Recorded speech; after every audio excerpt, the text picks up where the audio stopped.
guys, minions, and welcome to unMadeGaming. We are here. We are back for another one of our Patreon one-shots, and we are back with more Tales from the Loop. This one is back to our homebrew setting of Glenbrook here on the channel.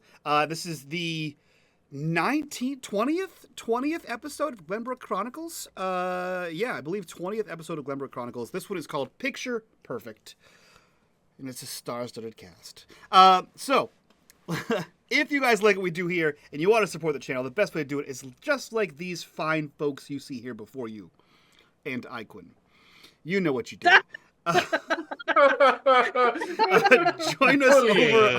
Join us over on Patreon in the link down below. While you're down there clicking on that link, click on the Discord link. Join us in the Discord. Be a part of the community.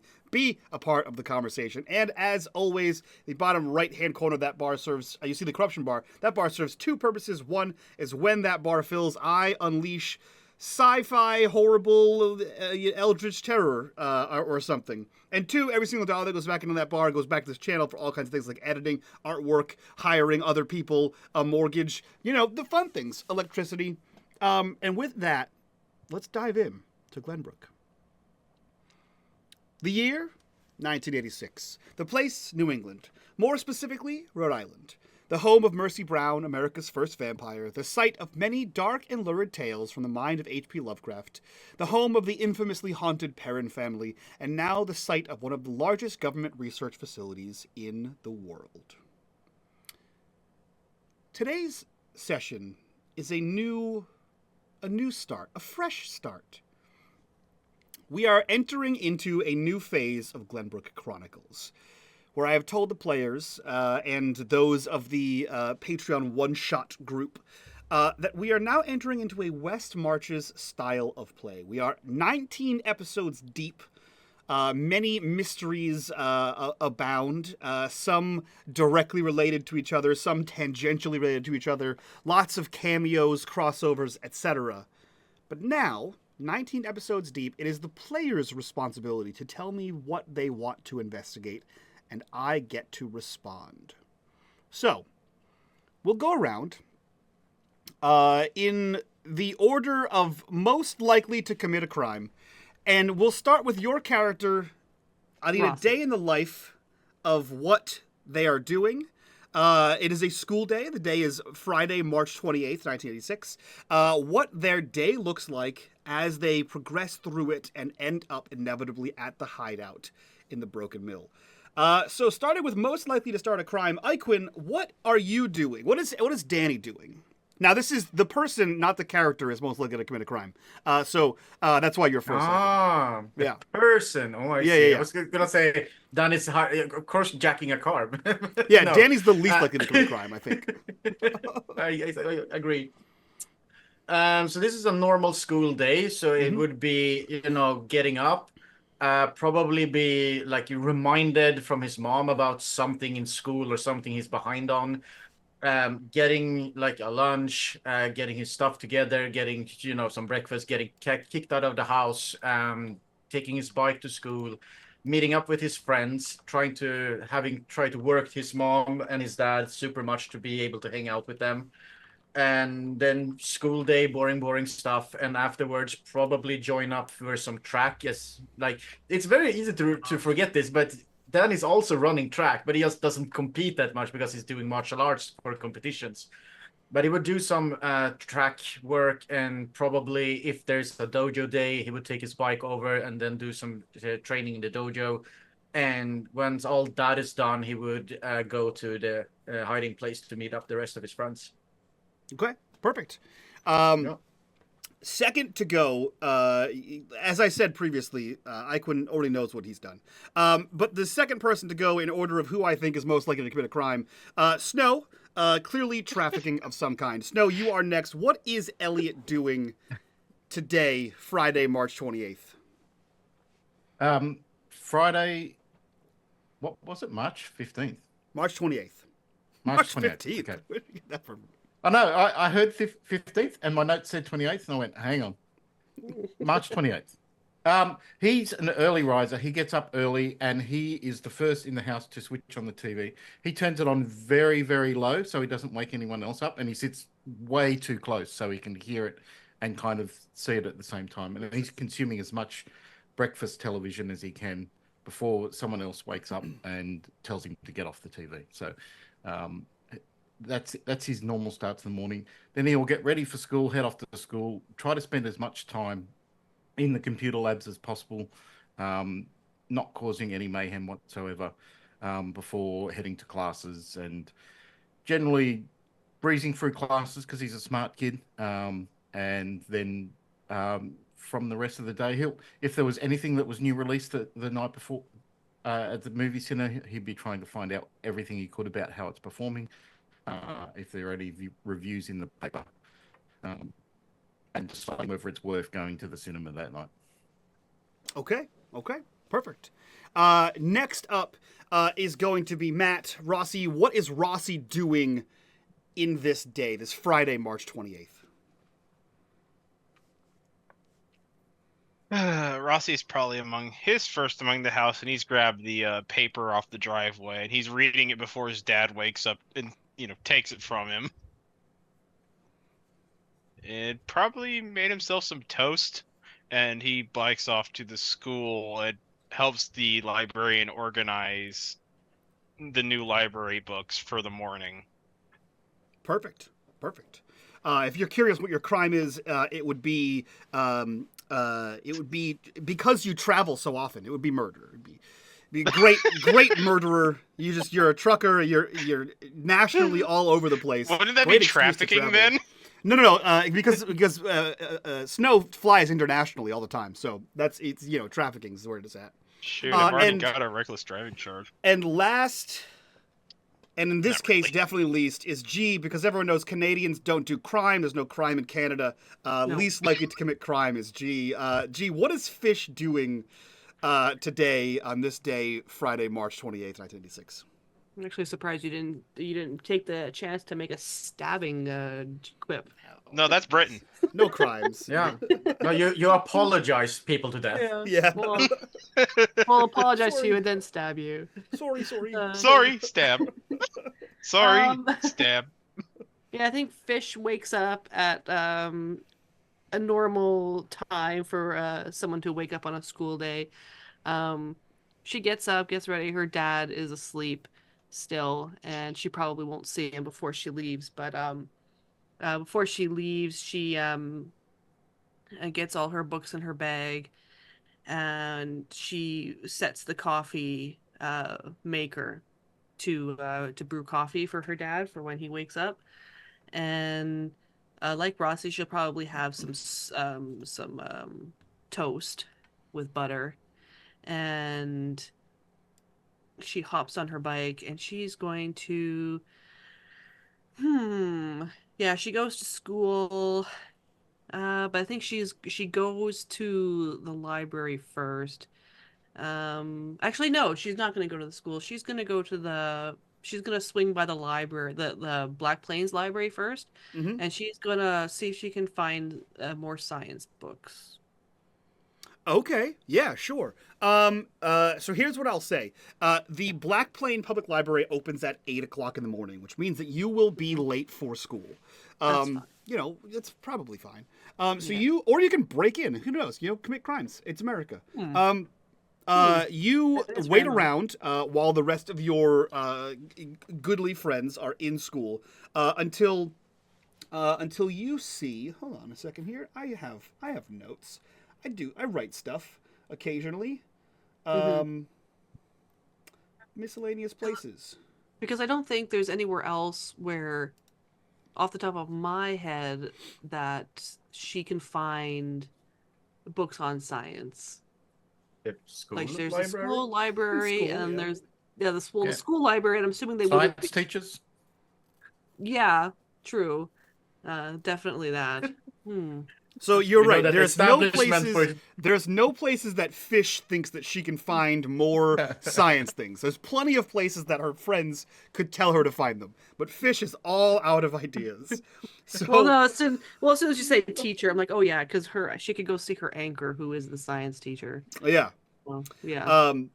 So 8 o'clock rolls around, and you see two cars pull in to not like simultaneously, but you see two cars enter into the parking lot of the Black Plain Public Library. Out steps James Williams, one of the librarians, and Cecilia Hughes. You know both of them tangentially. One as they are people that you've seen before here, but James Williams is Blake's dad, and Cecilia Hughes is Shane's mom. Okay. So these are the parents of people you know here in town. You see them have a cordial conversation as they're getting out of their cars about the day, the weather, etc. You know, boring adult talk. As they and they come around the corner towards the front building, notice you there. Cordial greeting as Cecilia goes to open up the library. James looks at you and says, "It's a school day, young lady." I got a spare first period. Oh, well, I'm shocked to see you spending it here at the library. I would think there were better things for you to be doing. I'm looking for some types of books, and yeah. Oh, well, you've come to the right place. And he ushers you in. And you see the library. Very similar half moon, like a crescent moon shaped desk at the front. You see like books and shelves and racks off to one side. You see slightly more open concept to the other side, where you see like the bingo hall, like the senior center area in the back.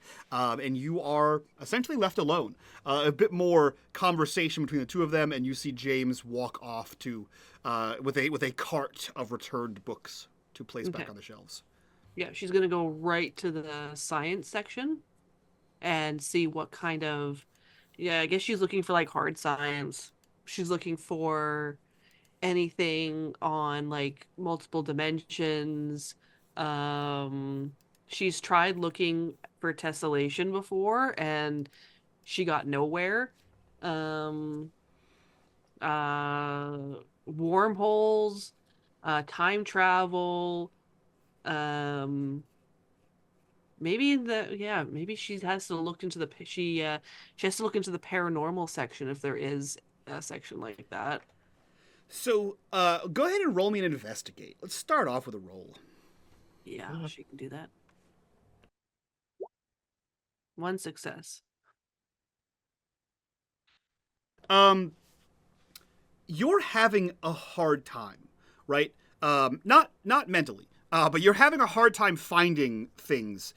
Everything you can find in the card catalog, cast your mind back to the days of card catalogs. Everything you can find in the card catalog is in the science fiction section. Mm-hmm. And while potentially inspiring, not factual, right?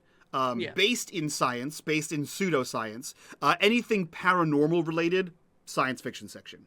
Wormholes, you can find them under W in the Encyclopedia Britannica. You can find them in several books published by NASA, everything being theoretical. Books on alternate dimensions, science fiction. Books on like time travel, alternate science fiction.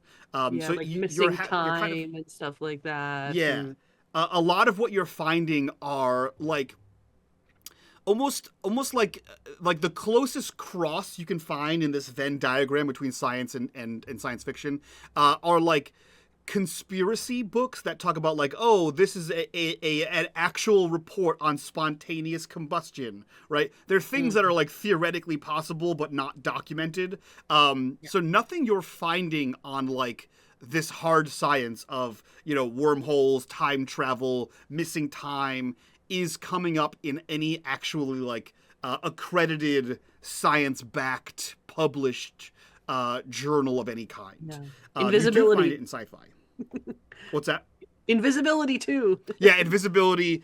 You find published works like The Invisible Man. You know, things of that nature in the fantasy and science fiction section. The Gentleman Thief, you find that, but nothing realistic, unfortunately.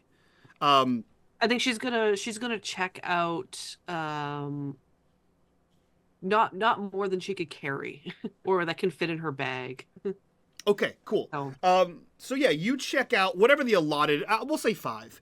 5 is the limit of books you can check out at any one time, given that you don't already have anything checked out.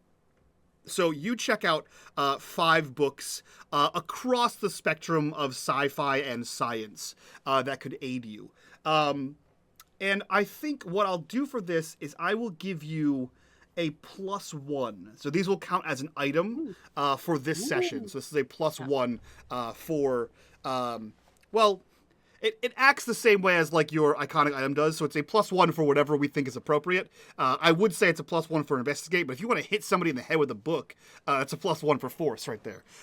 So yeah, if you want to strike other children, adults, etc., with large hardcover books. So yeah, this is a temporary +1 item. Do you take these to school, or do you continue your truancy like your other truant friends? well, they're going to school, aren't they?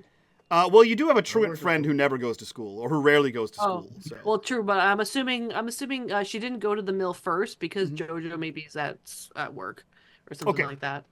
So you do head to school? She will head to school, yeah. Okay. The rest of your day pans out like any other. School, the bell rings, school periods, coalesce one into the other. Various maths, sciences, gyms, health classes, awkward sex ed for the younger students. All of these fun things until finally everyone watches the bell, the clock tick down as the final bell rings. The school explodes in a cacophony of sound as people are quickly leaving their classes, the slamming of lockers, the communication between friends for plans after school. It is a Friday after all. And then one by one, engines start across the student parking lot as the 4 of you meet in the foyer of the school. What are you all doing? I think, go ahead. Hi guys, I was thinking of just heading over. It's not a dojo day, so we're just gonna take some laps, then maybe get over to the place. What are you gonna do? How long are you gonna be? And Fish walks up and she's got her backpack and she's like purposely like squeaking her heels on the floor because at least in Canada you're not allowed to wear dark soled shoes because you mark up the floors. So she's like, Oh, like I remember that. That's the she's same in jabbing her Sweden. toes and she's jabbing her toes and making the floor her shoes squeak as she walks up. Well, if you're not gonna be long, we can just wait for you. Yeah, if you wanna come watch. I was just gonna do a few laps, maybe half an hour, all in all. Or maybe I might go talk to Dr. or Mr. Brody. Yeah. Yeah, that's kind of on the way. I'll walk you and then I head on over to the what do you call it, the field. Yeah. Hey Elliot, how's it going? Good. What's happening? Nice. Nothing. Are we still in a movie, Elliot? Yeah. No, I'm Elliot, not. we're You not are. in a movie. I'm just watching. We are not you in a movie. Oh man, I need to take those laps. Are you guys always gonna be snarking at each other? That's As soon really as he annoying. realizes that we're not in a movie, I will be fine. I mean, I didn't write the script. I'm just participating. Rossy! She waves. Rossy's head down in his notebook, writing some notes that he made from today. Yo, Did some Rossy, observations. Hey, is it the debt book keeping track of who owes you money? Because you're in the mafia? I wish that rumor would die by now, but Never. Rossy Never. puts away his notebooks and he's rummaged through his backpack and he pulls out a book he acquired at the library. And I'm gonna it's high five Fish for the mafia stuff. it's a book that's basically tales on various phenomena known as time slips.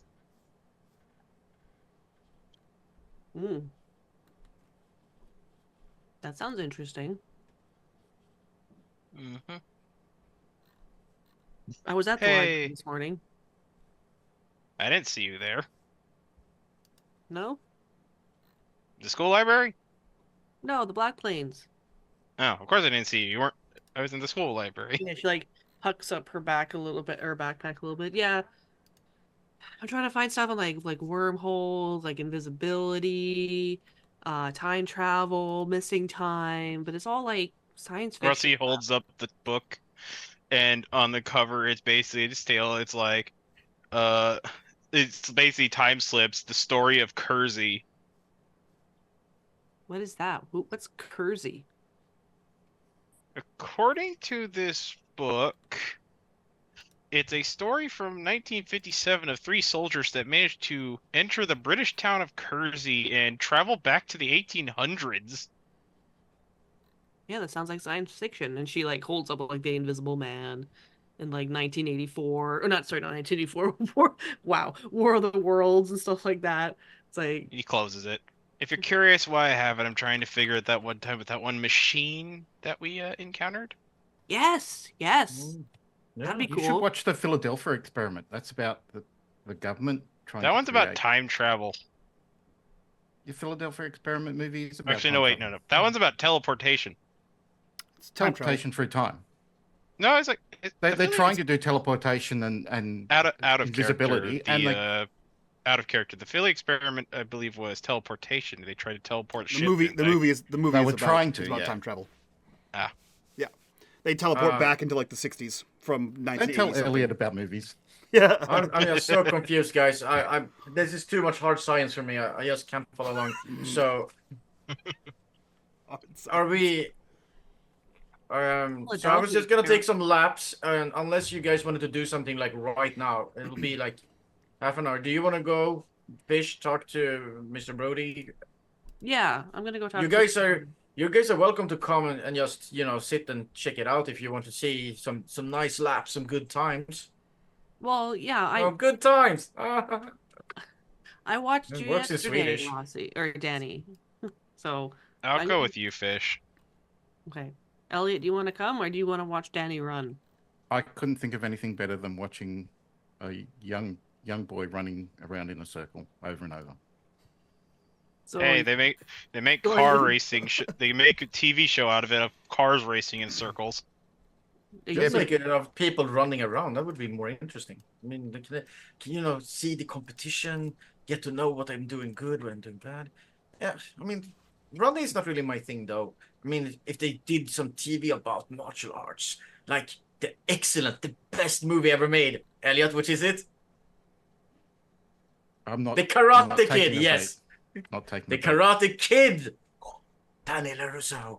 Ha ha. Fish just waves and she starts walking towards Mr. Brody's office, who's the science teacher. Danny will karate his way over to the track section.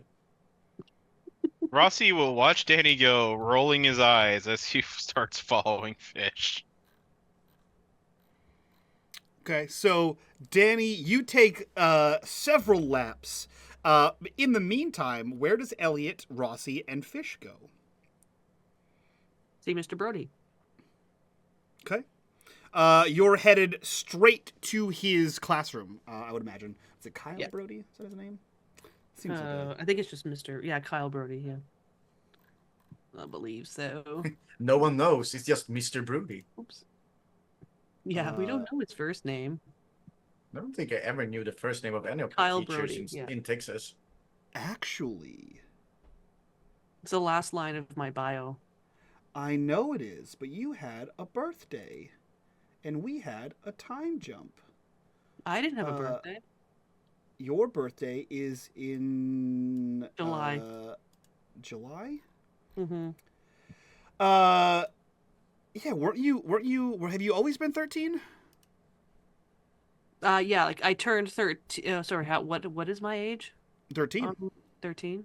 Yeah, I've always been 13, yeah. Okay. All right, cool. In that case, I will move this.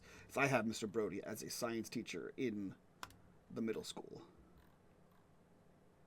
He is a science teacher in the high school. Cool. Yeah, hell yeah. So you head around to the science quarter of the school. You see an office that is for Mrs. Kaya, or a classroom. And you see a double doored, double as in it has one door here, and then a good 20 feet down it has another door that enters into this room. Mr. Brody is a cool science teacher.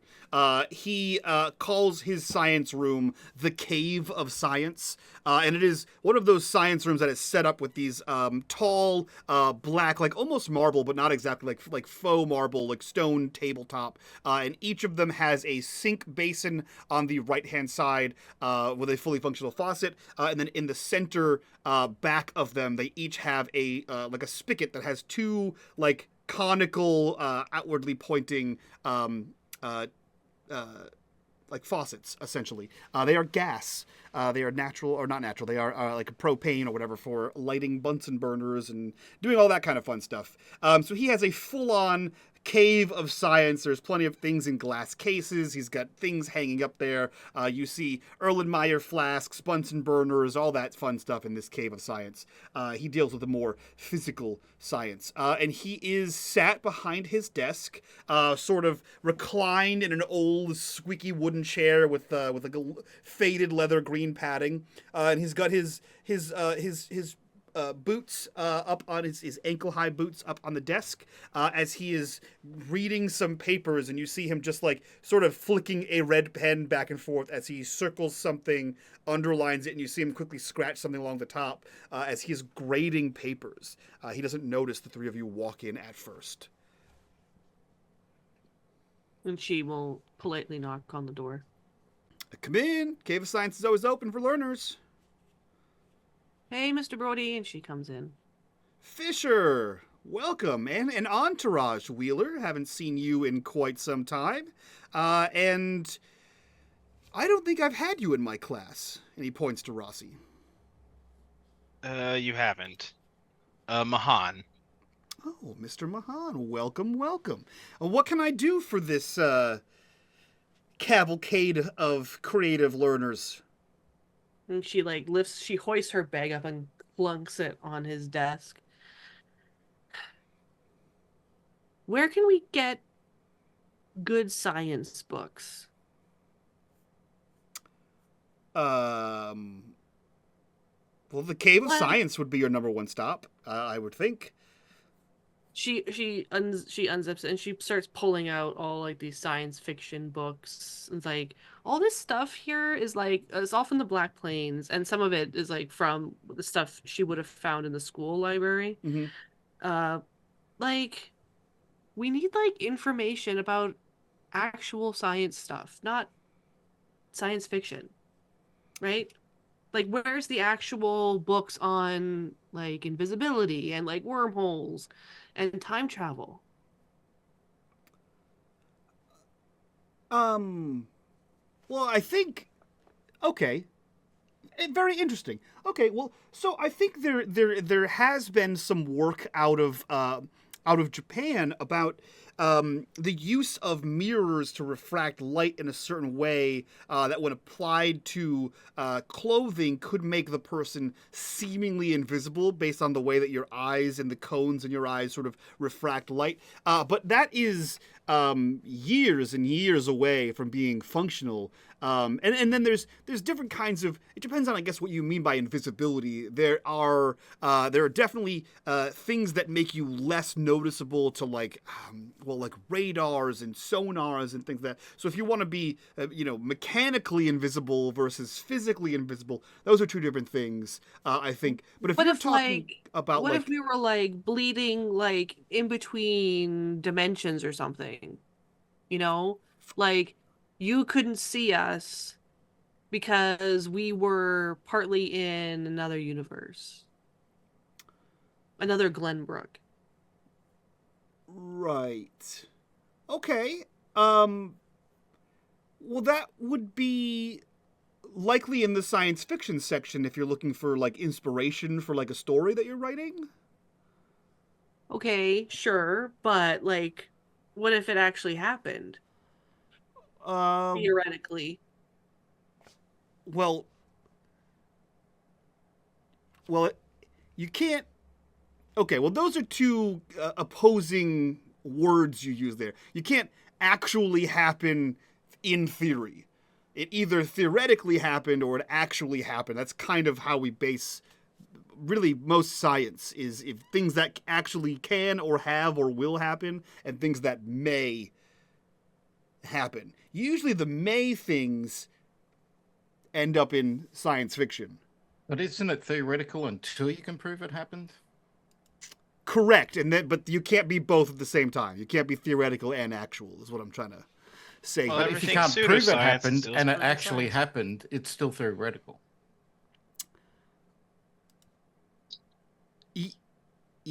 Well, if it actually happened, then it is no longer a theory. I guess I see what your point is. I guess I can, yeah, if you can't prove it, but then did it really happen? Well, if we can't, you always say we need to be able to recreate the experiment, but if it's theoretical and no one knows about it, how can we recreate it? That's science. That's the inherent question, is how do you recreate this in a way that you can do it over and over again to track provable science? If it's a one-time thing, it could be a fluke. It could be an accident. It could be an inherent fly in the ointment, as they say. Let's say, she squints her eyes at him. Let's say there's someone else in another reality, a different Glenbrook, Okay. and we wanted to bring that person over to this Glenbrook. How theoretically would you do that? Okay. All right. Let's sort this out. Okay. So if you have, imagine if you have like a bubble, right? And then you blow a second bubble, right? Like bubbles. You blow a bubble and then you blow a second bubble. And then if you can get the wind currents or the external environments to push these bubbles together, they don't combine into one giant bubble. They just sort of stick together and sort of like flatten out on the inside, where the surface tension is too strong between them for either one to pop or for them to merge. So what you'd have to do is find the point in which these bubbles sort of attach, where that membrane is. You'd have to find a way to sever that membrane. The problem is, now that you have this severed membrane in between the two bubbles, it would cause like almost an influx of air from both sides at once, causing more or less an implosion, with the air rushing out of one bubble into the other, and then the other bubble rushing out into the other, and then it would cause the bubble to pop.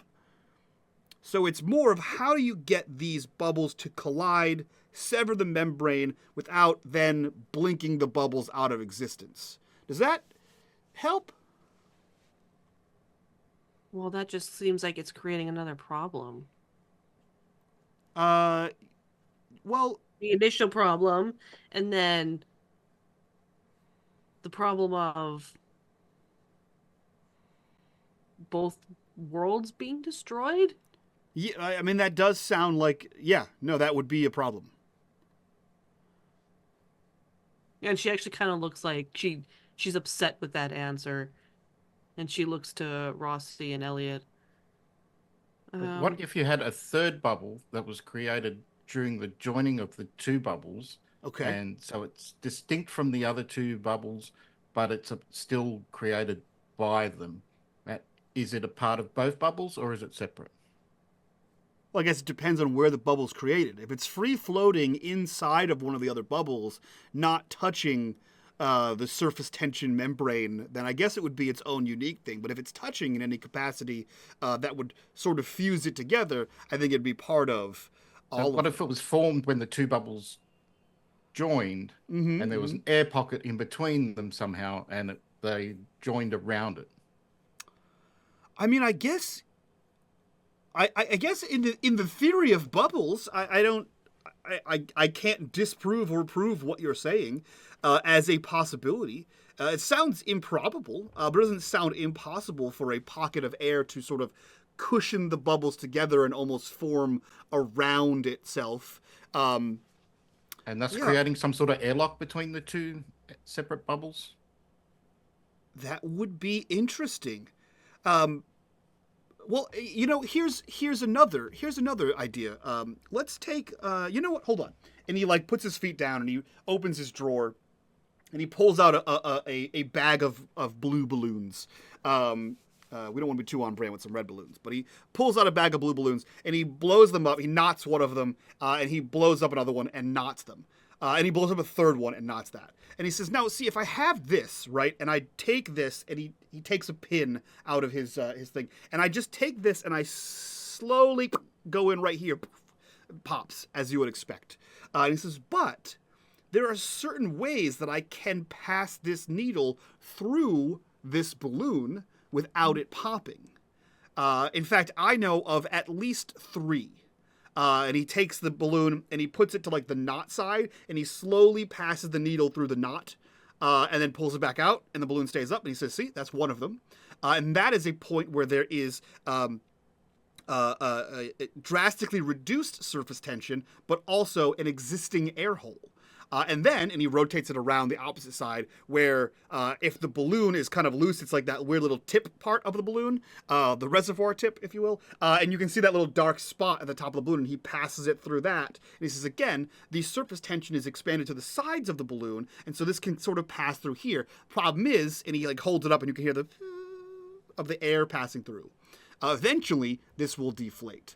And then the third way that I know how to pass something through is he takes a piece of Scotch tape off the roll, tapes the side of the balloon, and he slowly passes the needle in through the Scotch tape and back out. And he says this sort of forms like almost like a Band-Aid.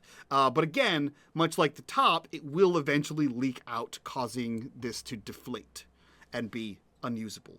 But not so catastrophic. So what we got to do is we got to find the weak points in reality and go that way. In theory, you have to find either the thickest or the safest thin point. Like you need to find the space with the least amount of surface tension. The surface third tension wants point, to pop. though, in that balloon experiment implies that you make your own artificial gap. Well, no, the balloon, the knot has its own gap inherently because that's where you Rossy's fill the referring balloon. to the tape. Well, yeah, you can prepare your own sort of Band-Aid. That's one way to do it, or you can use an existing one. Vis-a-vis the knot. So theoretically, where would be the least surface tension in reality? Oh, I wouldn't begin to know. It's now that we've discussed this more, it sounds like Fisher, what you're asking about is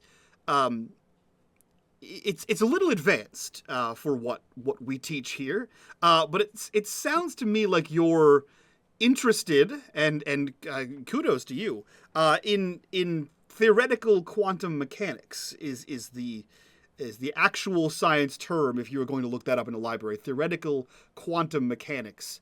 And I can't find any books on that. Yeah, I can't say I'm surprised. What I can do is I can put it in an order. I can put it in an order from Brown and see if I can get any books on theoretical quantum mechanics. I have some contacts in their science department. I'm not even sure that how much of that they go into. Now there are in about 10 or so years ago, a guy named Bryce DeWitt, he kind of coined the phrase. He's a theoretical physicist. He coined the phrase the many worlds theory, in that there are many duplicate worlds branching off from essentially every choice you could ever make. But that is a widely ridiculed quantum theory. But it's not. You're not the first person. It's not a. No offense. It's not a unique Sir, thought. mind if I interrupt you? Yeah, sure. Mike, does he have like a diagram of like plant and animal cells on the walls somewhere? He does not. He is more of a like Uh, chemistry, not a biology. well, if instead of bubbles, realities that are often are cells attached together. Okay. Cell wall membranes can be passed through on from point to point on occasion by certain things, Sure. Yeah. Yeah. That's kind of how chlorophyll works, more or less. but they don't leak into each other. That's true. That's true. It's because the outer membrane that sort of holds the cells together. Like if we think, okay, great idea, Mr. Mahan. If you think of an orange, right? So in an orange, if we peel back the actual peel, and then we remove the pith, and we separate the orange into segments. There we've just broken it down into several components, right? There is an orange within the peel. The orange, the orange, the fruity flesh exists within the pith. That gets broken down into segments. And if you break the segment in half, like Mr. Mahan said, there are little cells containing the juice of the orange. Now each of these cells are tightly packed within a membrane that is the slice of an orange. Now they do break if you were to like pull one of them out and sever one of them, it would break, but the whole would stay functional, as it were. So I guess in your theory, Mr. Mahan, it would be that whatever the environment that surrounds, as Ms. Fisher said, whatever the environment that surrounds these worlds is, if that is stronger and able to keep them densely packed in a way that they don't implode on themselves, I guess that would allow you to pass through like the cell walls in a in a human body, or in like a fruit or a plant.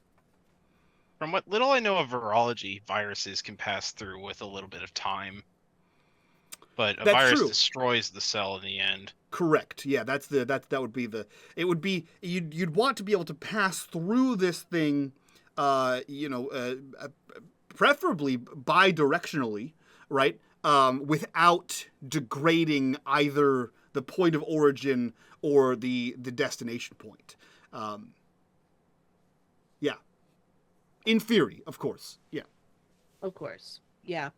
Okay. Well, thanks, Mr. Brody. I hope To think that about. helped. Yes. If we need to cross into a different dimension or a different reality, we need to find a weak point. Yes. In theory. How Yes. would you Starts putting the books back in her bag. mind if I ask, how would you personally explain, say, let's just use an example from a story.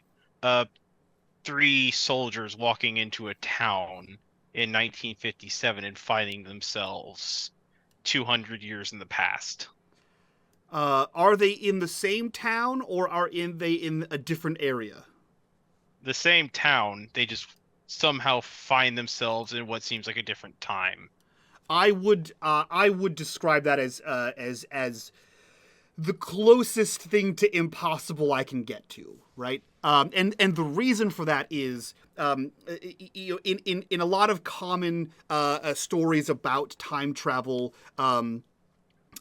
you have somebody existing in a current plane time travels to their exact location in the past, which would defy the laws of time. If you are here currently and you go back even 10 years, you're going back against the rotation of the Earth, and its rotation around the sun. So this fixed point that you are in now, if you travel back in time, you could find yourself in open space.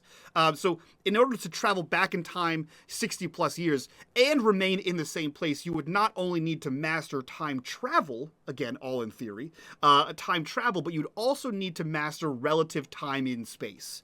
So you'd have to move not only yourself through time, but you'd have to move your body physically through space in accordance with, and the calculations to do that are nearly impossible. I mean, they are impossible. They are. It's never been done. There's no way to. I mean, the closest we can get is we can guesstimate where the star positions were based on the commonality in star charts and documented star patterns over the course of years. But even then, it would be very difficult to base that off of human time and relative location in space. What if we use the cell example of passing through a membrane into a different reality then? Say, instead of actually traveling back in time, they travel to a different attached reality that just so happens to be 200 years in the past. Well, here's what I think. I think you're adding a lot of what if variables, right? That's the issue of pseudoscience. It's right, pseudoscience. Right. Exactly, and you're adding variables that we have no conceptual basis to account for. So what if there is, what if, X is us, Y equals the thin membrane of our reality versus A equals the membrane of the, and he starts to kind of go into like a formulaic way to go through this. And you just see that as he continues talking, it just becomes a whole lot of alphabet is added in here because there are so many you're accounting for 26 variables all in one equation. So without having any of them, you really don't have a way to solve for X, essentially. Yeah. So he begins to sort of go through this. Yeah, it should be essentially you'd be getting an infinite amount of variables in this case. Well, it's all based on the dimensional axis of X, Y, and Z. Yeah. Which is our 3-dimension, but there is the theoretical 4th dimension that we don't believe exists. Possibly, but I think that's, I don't know. Well, this is all theoretical, of course. Yeah. Yeah, and she looks at her watch. We should probably go meet back up with Danny now. I hope this about helps. This time he comes walking in through the door, hair is wet from the shower, and all right, that was nice. You guys done? Hello, Mr. Broody.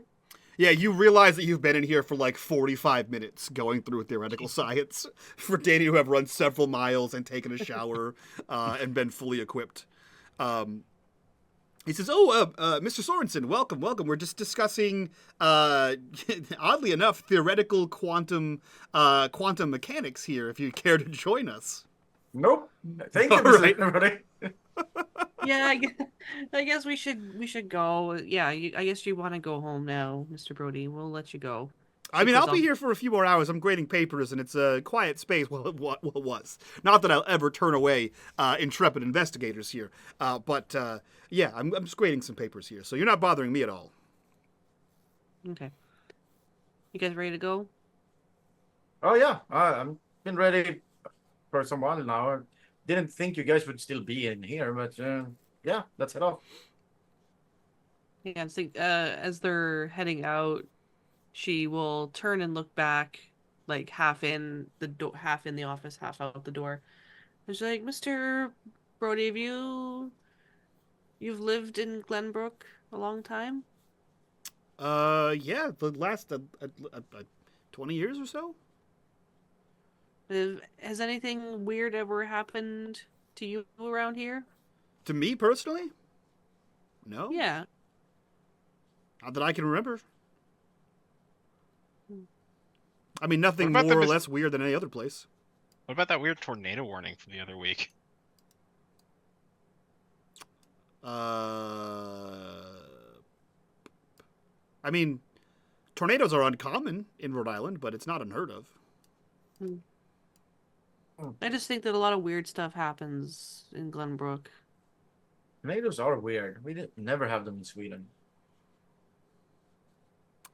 Or in California. I'll wait for the after show to comment on that. He says, yeah, I mean, if here's what I'll say, Miss Fisher. When you're still forming your opinions on the world around you, and you have the thoughts of parents and teachers and society impressed upon you, a lot of things seem weird. And that's okay. When you're older, you can use these lessons to form opinions of your own. And then you can impress them upon your kids. It's a circle of life. Yeah, I guess so. But Dan, I must have broke that circle then. do you ever think? Do you think the? Do you ever think the loop does weird stuff? I mean, as far as I understand it, they're working on like R&D and research and technology, right? So I think they do weird stuff all the time, right? That's how you push the bounds of science, right? I think that the myriad of scientists that worked on the atomic bomb were doing weird stuff? Yeah, for sure. It was unheard of stuff. They were taking calculations and minerals and materials that we had never combined, just sort of smashing them together. Is that weird? Hell yeah, dude. For sure that's weird. But what comes out the other end? All kinds of crazy stuff. Yeah. Like that box thing that made us be invisible. Would that be something that you would see the loop do, Mr. Browning? I have no idea what you're talking about. Well, okay. I don't. No one mentioned a box to me. This is the first time I'm hearing about it. Oh, he must be referring to one of my short stories from the school paper. I looked over to. If I look over to Fish, and was like, wasn't this, just miming? Wasn't this what you were supposed to ask about? Check out my school paper. Check out the school paper, teacher. Look for my column. I write little short stories of little fictional tales that involve science. All right, I'll check it out. The whole column Rossy does is just what's happened to them, just changed a bit to make it seem like a short little science fiction story. Changes the names. It's Geordie Fosher. No one to know the difference. Names have been changed to protect Yeah.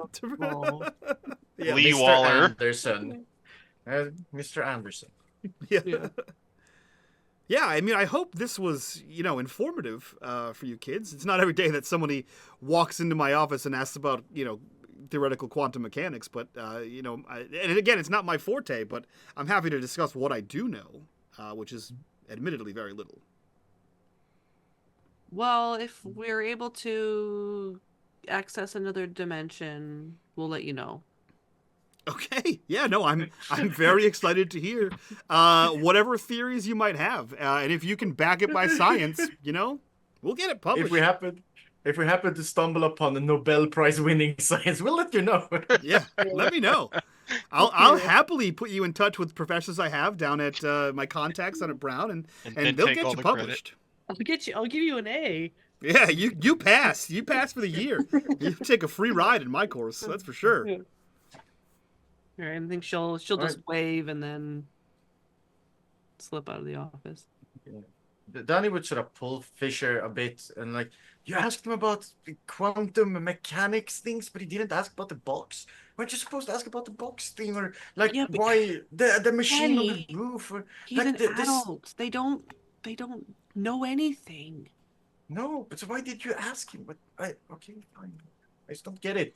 Like, we have real stuff to ask about, and you ask him about like whatever quantum mechanics are. Well, no, that's what he said the whole topic of conversation is. It's quantum mechanics. So quantum mechanics is what a box is? Or at least what it did to us is.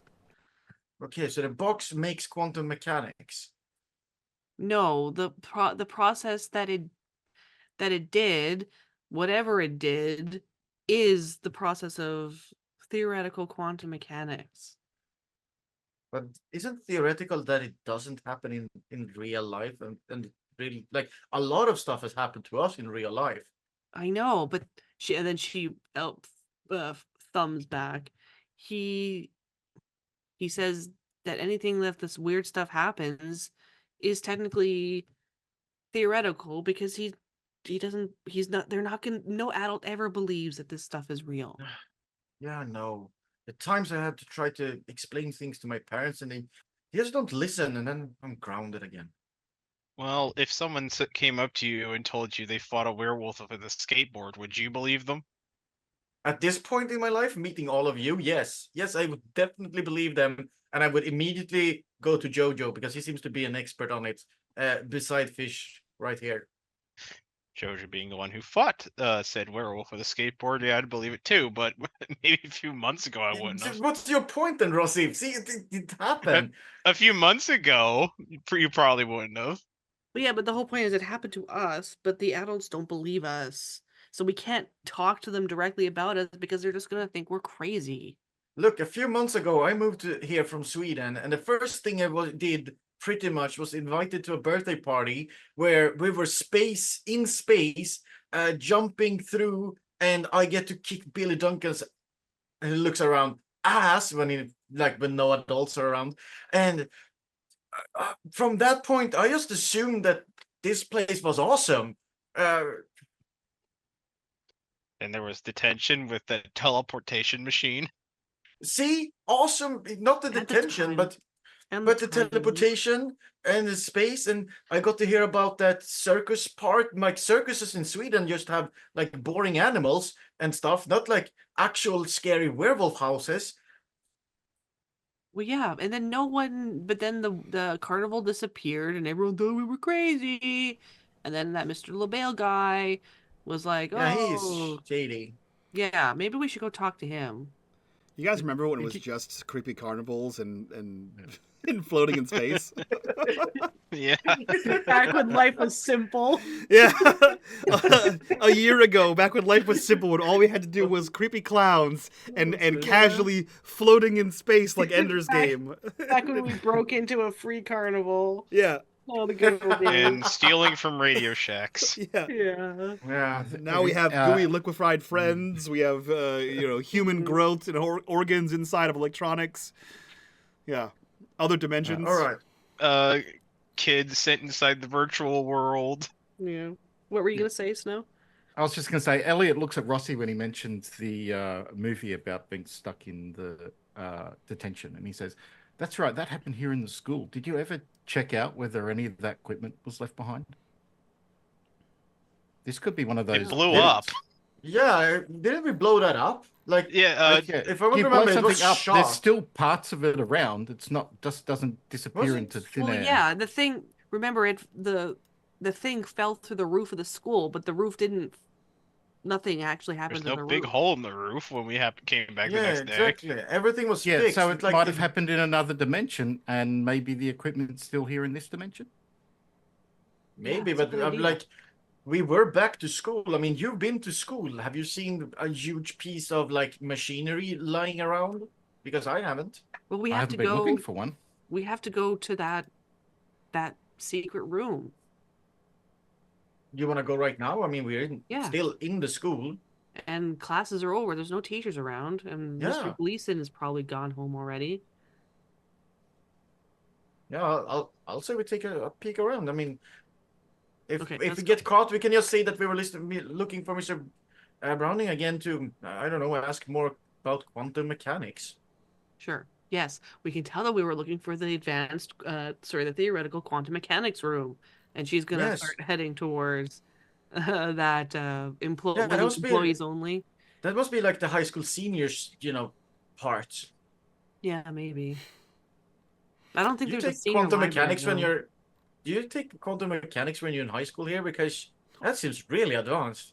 I passed that last year. It was a breeze. I got an A. Oh, You man, didn't. And she. I gives think us I a need to push. take that course. Can you help me if I have to take that course? Oh, Because yeah, I I'm do not more than understand happy to- anything about this. More than happy to tutor you on anything. Except movies. I don't want to hear more about how we're in a movie. All I can think about is in Men in Black when Will Smith's character shoots the kid carrying the quantum mechanics book. It's like that Oh, kid's yeah. up to no good. She's what, 6'7"? She's up to no good. Yeah. Yeah, so we're gonna go to that door that we snuck through before. Okay. You head that way, towards, it's actually at the front of the school. So you head towards the front of the school, basically where you guys met up. And you see that there is like the I think it's like a rotunda, right? But it's like the glass doors, and there's like a little set of stairs and another set of glass doors that lead outside. And you head out of the first set of glass doors into the rotunda, where you look to the left, or sorry, to your right hand side, where there was that door that had the like the golden and black lettered employees only. And you see see that door there. Anyone who goes up to it notices that it is still locked. It is locked just like it was before. How do you want to try to get in here? Right, so we need to get in through the door. I mean, I could punch it, but I don't think I can punch through a door just yet. But my sensei says that I will be able to in just a few semesters. That's the word for it. But we also don't want to break the door because then people were going to know we're inside the door. How did we get in last time? Did we get the key from Mr. Gleason? I think you picked it. Yeah, we lock picked it last time. Really? Rossy picked the lock last time. Yeah. Sweet. Rossy, Yeah. Rossy still has his lock picking Rossy. tools. Rossy, come on, you're in the mafia. Go ahead and roll me a tinker. And I'll give you a +1 for your rudimentary lockpicking tools. Is it just like paper clips, scotch tape, and some gum? bonus dice. Oops, hold on. Yes, it is that. Excellent. Try that in. Nope. Yeah, so you get your paperclip in there, and you do your paperclip and bobby pin, and you do your best to pick this lock, and to no avail. It seems to be stuck closed. I've seen I was in never the movies best at that you can this. use a credit card. So, you take the credit card, you shove it in, and you shove it down so you can get the thingy to sort of go back, spring inside the door. So, I don't have a credit card. I mean, I don't have a credit card, but do you think we could get a hold of one somehow? What about our library card? Oh, yeah, those are kind of like credit cards. You have one, right? Yeah. She's going Yeah, to try that. put it into her Velcro wallet and pull out. Really? Yeah. So last time Rossy library handed the card. tools to JoJo and he did it. That's probably true. Yeah, go ahead and roll me a tinker with a +1. So she's like, tick, tick, tick. I feel like this is completely roll for bullshit, but nope. I mean, I will remind is you, the- both of you have luck.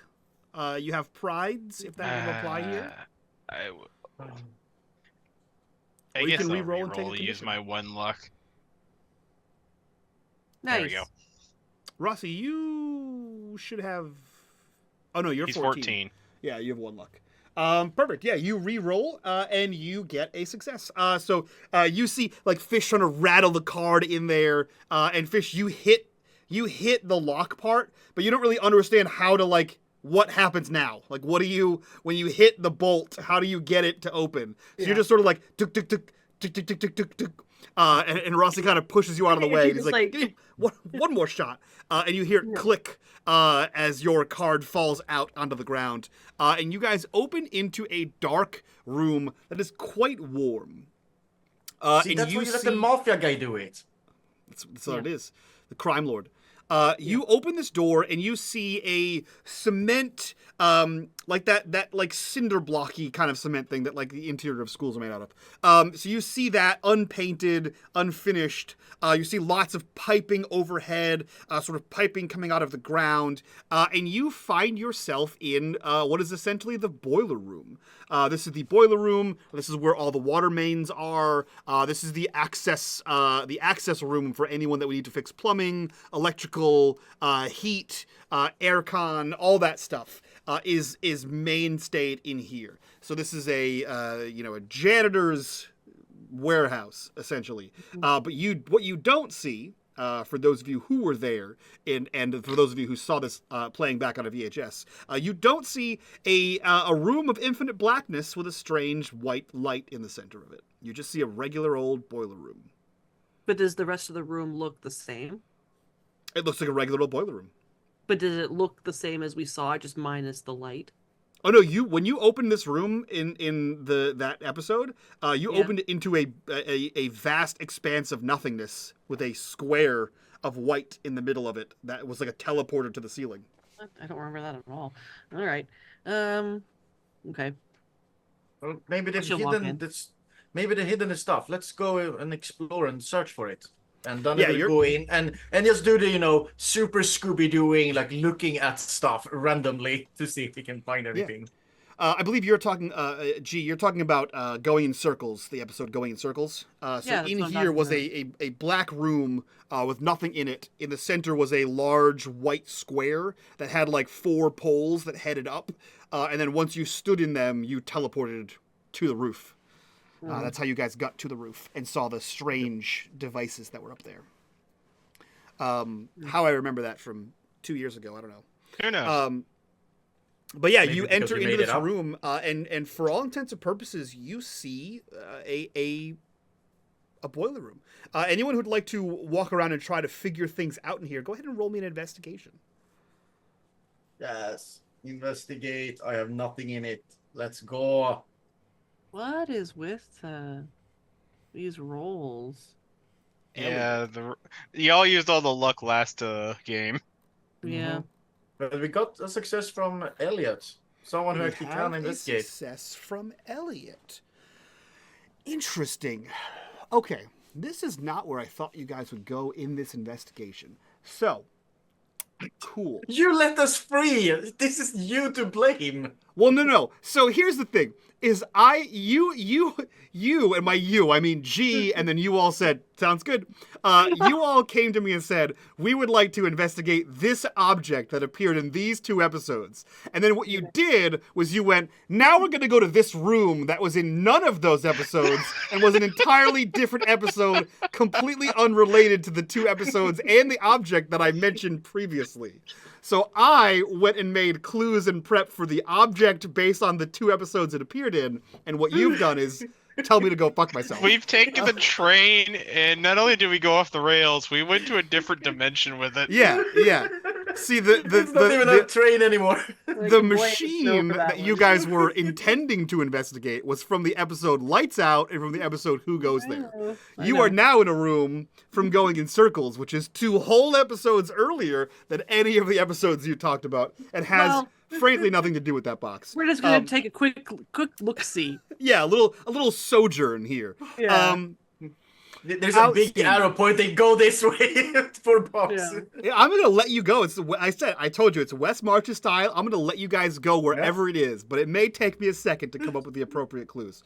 You head into this room, despite the heat in this room. You proceed into this room, and all of you sort of fan out. You're looking at red painted, rust-proof painted pipes and yellow pipes and gray pipes for different transits of water, running conduit and panduit for electrical and all this other stuff. And all of you are sort of looking in the. Ironically, in the stereotypical movie places, like in the hide behind this door, underneath the thingy. All of you are doing that. Elliot, who has seen too many movies, knows that no self-respecting criminal or mad scientist would hide them in the most obvious places. So he is avoiding all of those places entirely. And is instead looking in completely different places. And in doing so, Elliot, you stumble upon something that one was not here in the VHS that you saw of this episode Going in Circles, and definitely sticks out as probably not something that belongs in janitorial staff, unless we're having some Beautiful Mind stuff, yeah, that's the right one, Beautiful Mind, or the other one with not Ben Affleck, Matt Damon. Where he's the janitor. Will Hunting. Yeah. Good Will Hunting. Thank you. I couldn't think of the goddamn name. You see that there are several crates. These are crates that, Elliot, you would associate with Indiana Jones, right? With the final scene where they're bringing the Ark of the Covenant to the mysterious government warehouse, right? These wooden crates, which again is a little archaic, and they would have had banded, steel banded bands around them on the other side. They are all cut open. There are 6 of them that would have stacked nicely into a cube, or into a whatever the rectangular version of a cube is. They would have stacked nicely. All 6 of them are opened. You can see that the nails have been popped out of all of them, and the bands are all cut on all of them. The topmost one, the lid is off, and you can see that they are packed with essentially straw. They're packed with straw, and there are wooden racks inside of them that would have held something. And judging by what you're seeing here, it's kind of like a wooden cutout that has like a U here, a U here, a U here, and then a U on the bottom, and it sort of interlinks like it held tubes. Is essentially what it's held, tubes or poles. However, it currently holds nothing. And you see that stamped on the side of these things are the following. As I repurpose some lore here, I believe it's called. Shit, I lost it. It's called the something research something. Mechanic? No, it's not. It's not any of the names you've heard before. It's called the Sentinel Research Group, the SRG. You see Sentinel Research Group, and the symbol behind it is like a grid of the world, with like two rockets sort of forming an X, as if they're circling the planet. It's called the Sentinel Research Group. Yeah, I think Elliot says, Danny, come over here. Okay. I'll walk over. Can you look in those boxes? And he does what anyone that's seen Lost Ark would do, and he closes his eyes and hides his face while he's opening the boxes and looking through them. Perfect. He doesn't want his face to melt off. Yeah. Do you want me to look inside his box? Yeah, just look through the straw. Okay. Danny will look through the straw. Yeah, you look through the straw. Go ahead and give me another investigate. Just for shits and gigs. For shits and gigs. Let's see, I have 2 dice in this. Yeah, no. Great. You look through this and you don't see anything of import, right? However, you do see something literally of import, in that you find a manifest of this. You can tell immediately, based on just who you are as a person, Danny. Your parents are both military. One American, one Swedish, and you've seen. Whether it has been left on the table as like super unclassified stuff, or whether you have seen it like in passing over, you've seen what a generic military document may look like. This is a generic military document. It lists the delivery of this as back in June. If I'm not mistaken, the delivery of this item is back in. It was March back now, in right? June. Back in June of 1985. It was March now. March 28th. It is March now, correct. So Yeah, it's almost March a now, year so- ago. Yeah. The delivery of this was, and you can tell that the delivery is to Gate. To Foxtrot Gate, and you know that Foxtrot Gate is one of the gates in the loop. So this was originally intended to be a loop item. How it ended up in your school, you have no idea. But it lists the contents as generically as possible as steel beams. Okay. So, Elliot, I guess you wanted me to find this, yeah? It looks like some paperwork I've seen my parents have. This was supposed to be steel beams delivered to Foxtrot Gate. Parents said that's one of the gates for the loop. Sometimes when they talk. And it's supposed to be delivered to the loop in June, so like almost a year ago, and I don't know why it's here. It shouldn't be here. My parents usually say that they are super strict with all, the stuff. Nothing can just go away. Nothing can be unaccounted for, or else people immediately gets into trouble, especially if it's classified. Danny will actually like turn it and look at it. Does it say classified on it anywhere? It does not. It says Yeah. at the top, it says FOUO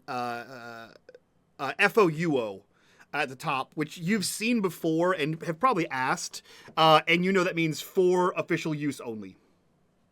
Is there a contact name on it, or is No. like attention to?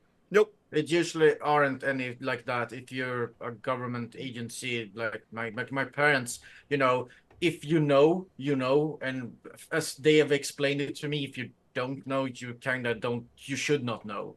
At least this is not classified, so it's not, I guess, like a crime.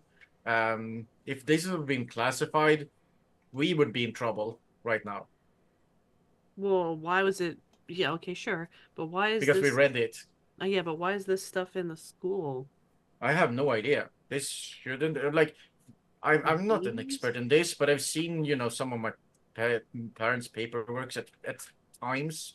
It happens, and it looks like kind of like those paperworks that I'm allowed to see sometimes when they work, late nights at home. And yeah, well, this is supposed to be at the loop. I have no idea why it's here. Hmm. Well, it's definitely not what we saw last time. No. Well,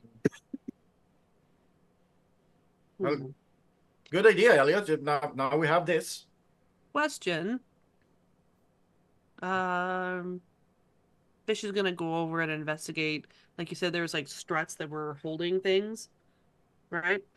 There are like wooden like slats or whatever. slats inside the box that would have held things. Are they curved, like rounded slats? Are they square? They're rounded slats. Okay, so we could roughly get a dimension of this, like the length, and Yeah, you can get the length of the box based on it has to have fit inside the box. So each box is about 6 feet long. Each box held 12 of these things.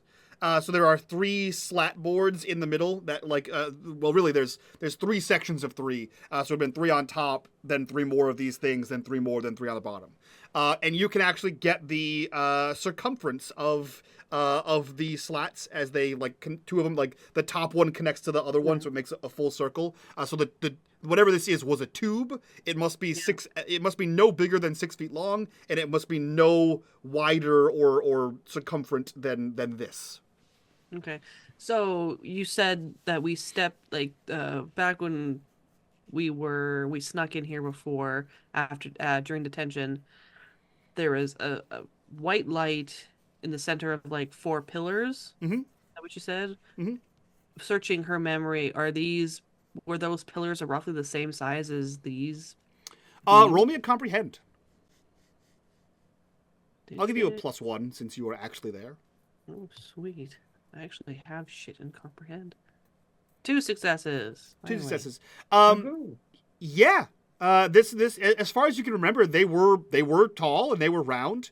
The other thing, as you look at this, these also look roughly the size and shape of when you look at like a chain link fence, the pole that sort of connects the chain link fencing, it kind of reminds you of that. Like it's about 6 feet long, it's about that wide. So it looks like it could have been and it's listed as steel beams.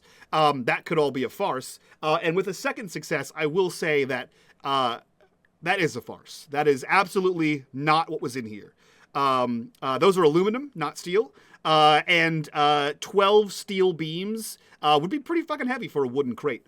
So it doesn't really add up that this is, and why would it be here? So they're definitely not the beams for a chain link fence around the school. They could be for some crazy kind of loop experiment. You also recall that on the roof there was a pyramid of weird. There's a bunch of computers and a pyramid with a thing on top of it. That's the thing that Jojo shot. The struts essentially holding up the pyramid were also triangular. Oh, sorry, were also these circular looking rods. Okay. Sorry, you kind of I feel like you gave me a double negative there. So are these Yes, they could be the same thing as in the teleporter, and they could also be the same thing as the pyramid on the roof. Okay.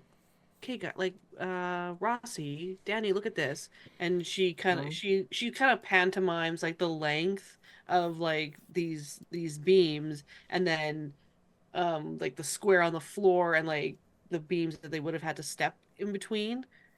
They're kind of the same size. Yeah, Do you agree? are. Yeah, I do actually. That's and then on the roof, there was that weird structure that was made out of the steel, those steel beam things. It's kind of looked like the same size. and she like puts her hands up and like around like the strutting of the thing, and she like gives a measurement. Yeah, it could be like the same. Could have been. Yeah, could have been. Do you think they are connected to the box thing, or is this like something else? I think this is something else. I don't think the box thing is here. Right. Think it has anything to do with like it's completely its own thing, or if it's something to do with Billy and Billy TV? No, I don't think it has to do with Billy. Okay. So it's just some weird experiment that they did, and then what? They abandoned it? I don't know. Maybe Well, they if moved they- it. If they took everything out of this room, but there's still boxes here that are empty, then there's possibly the components still here somewhere, maybe on the roof. Yeah, because Maybe. if we hopped realities and we messed up their experiment, they would have to move it, right? To a more secure location. Oh yeah, or hide it from anyone investigating. Yeah. Question is, why was it here from the beginning at all? I mean, this is a school. There's a lot of people around. If you want to have something secret, why put it in a school?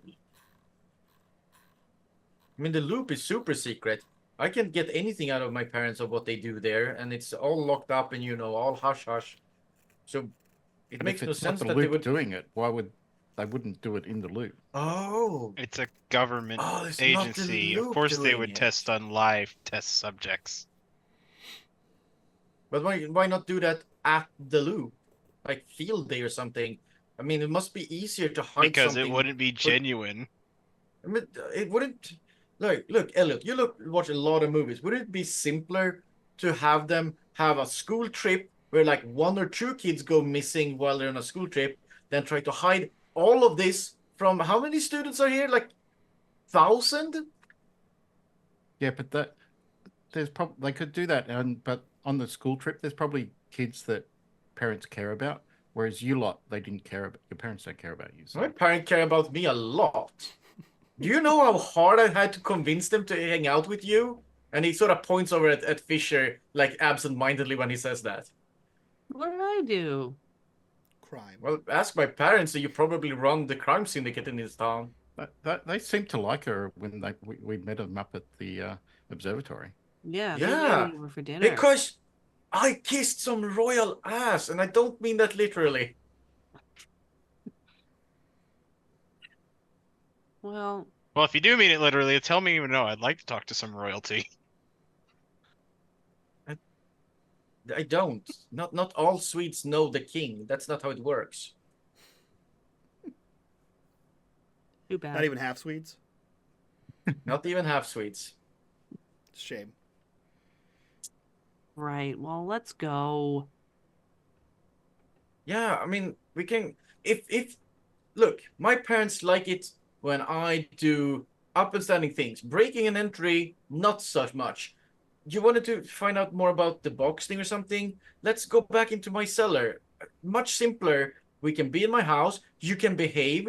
My parents gets to like you even more, and he sort of gestures to you as all of you as a group. And I am staying out of trouble. Win, win, win. If we find something of whatever that box device was that alternate dad was building, also super nice. Maybe we can ask him about it because we have a drawing of it. I mean, we could, but I've asked my parents about their work before, and I get nothing. Well, I don't I'll even get, and try. you get to know when you're older. I get nothing. But yeah, we can try. We can definitely try. Maybe you should take your parents one of these boxes. Obviously, it was meant for the loop, and it's been sidetracked. They would want to know what happened to it. That might score you some points. Yeah, but how did I find it? This was a locked door. Maybe the door was ajar.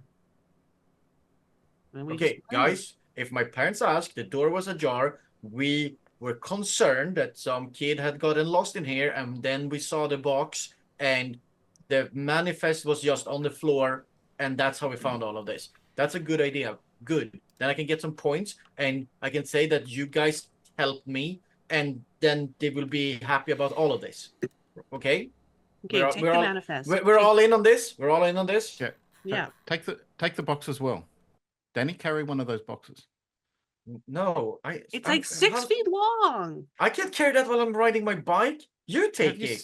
Have you seen his muscles? He's like a full-on ninja. He should be able to carry that no problem. That's not how ninjas work, dude. Man, you Ninjas should are see magical. better They can ninja. do whatever they want. You should see better ninja movies. Your ninja movies suck. And it starts to move out. Danny, come on. He would actually. Elliot's trying to be nice. Thank you, Elliot. It was very nice commenting about my muscles. I do appreciate that. And he goes back and he grabs the manifest. Gonna bring this to my parents as proof. Elliot will grab a couple of the slats. Okay. Yeah, I think we're gonna make I think we're going to the Sørenson's house then. That's my take on this. Great. There is a corruption bar, so go ahead and everyone roll me a sneak, please. Oh, damn it. Oh, yeah. You did it to yourself. Who did that? Who did that? You did it to yourself. That's crazy. No. We've done nothing to no one. Oh, yes, I am so invisible. Ninja. One success. One success. He's jazzed about it. I've had 0 so far. Yeah. Absolutely jazzed about it. Outstanding. Rossy, Fish, and Danny. Yes. Yeah. Yes. Rossy, Fish, and Danny. You have this playful childhood banter about accepting compliments and casual friendly bullying and plans to overthrow parental rule as you all begin to remove pieces of these boxes and head out. When I'll say Danny, since you're the quietest, you hear it first. The blood rushing to your ears after running has sort of subsided, and you hear this.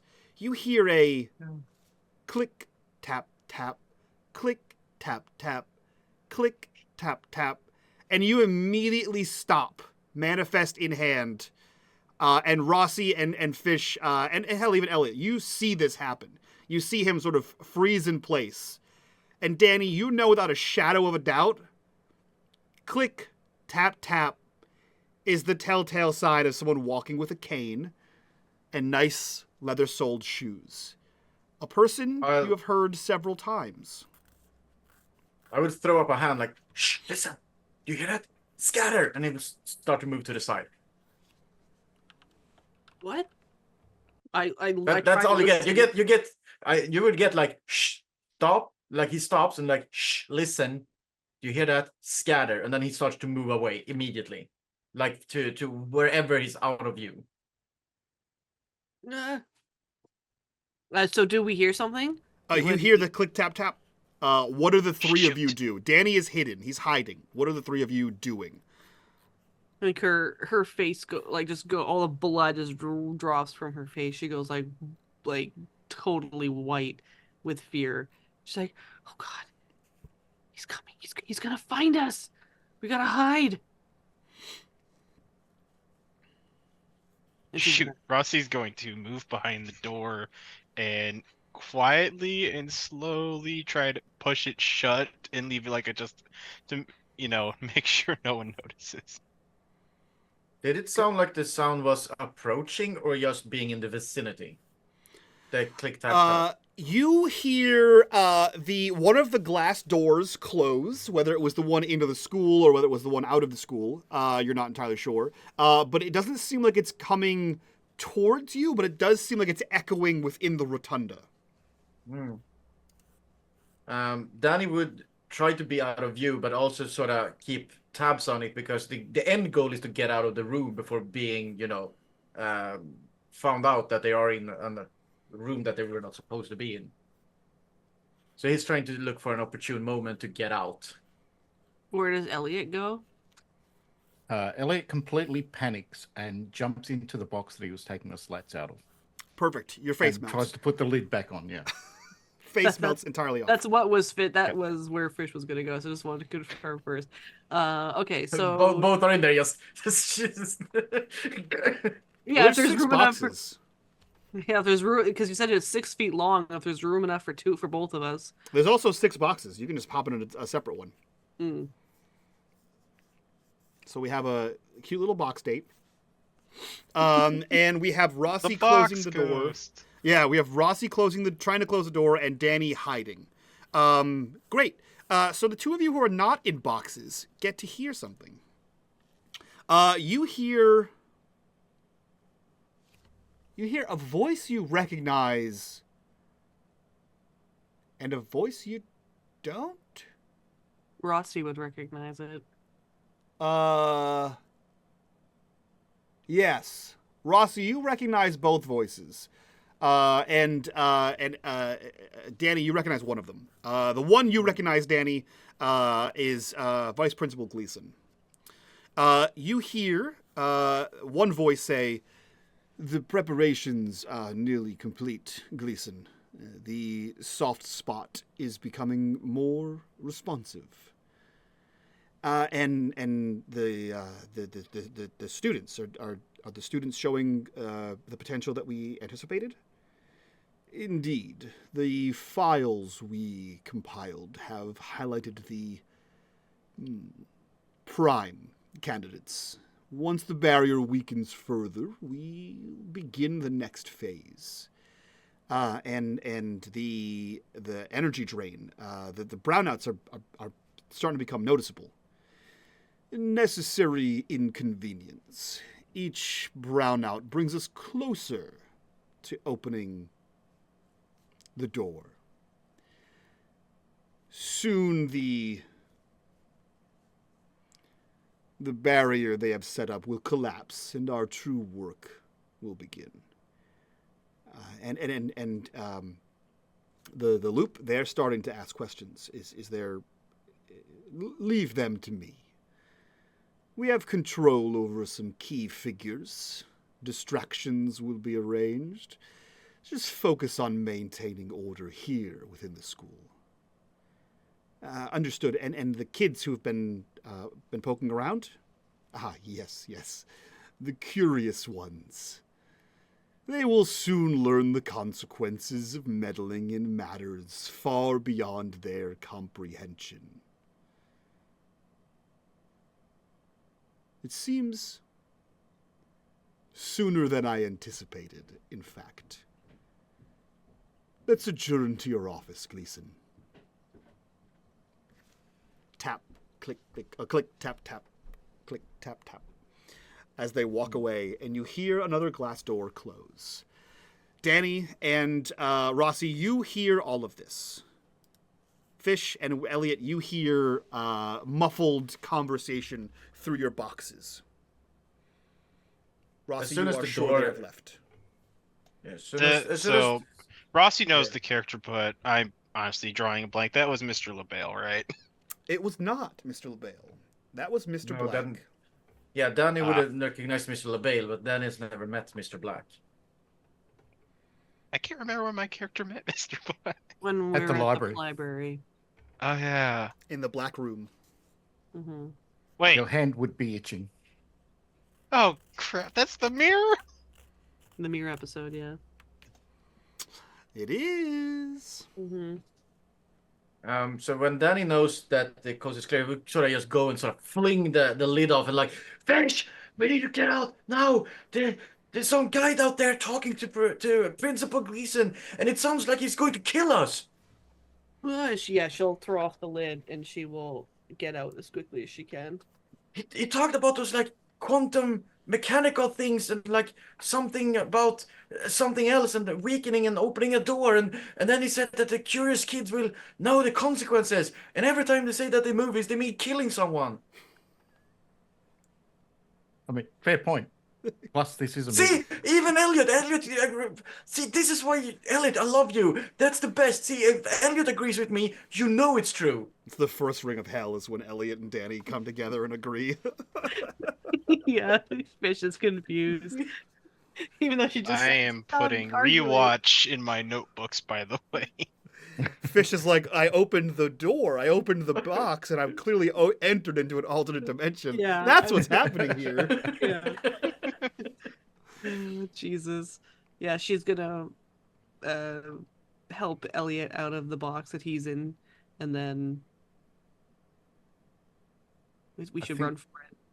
Yeah, we should get out of here right now. They're in Gleason's office. Who knows if they're gonna come by or what they're gonna do?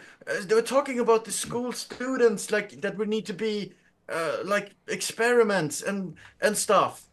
Experiments. Yeah, and they're poking something that becomes lesser somehow. What? Hey, you try being a 13-year-old who doesn't understand science and retelling what you just told me, Mike. I think Elliot looks over. I think Elliot looks over at Rossy and says, "Did you make a note of everything they said?"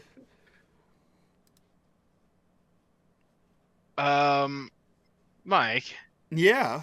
was Rossy's hand hurting through that whole conversation?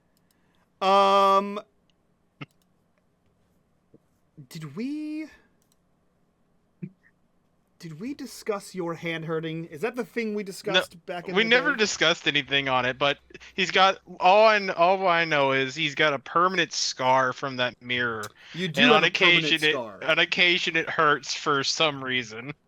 You do have a permanent scar. I think no.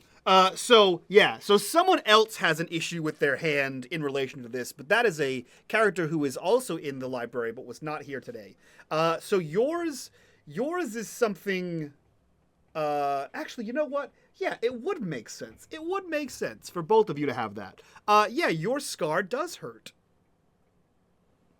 Yeah, his scar did hurt before for something specifically. I can't remember off the top of my head what it was.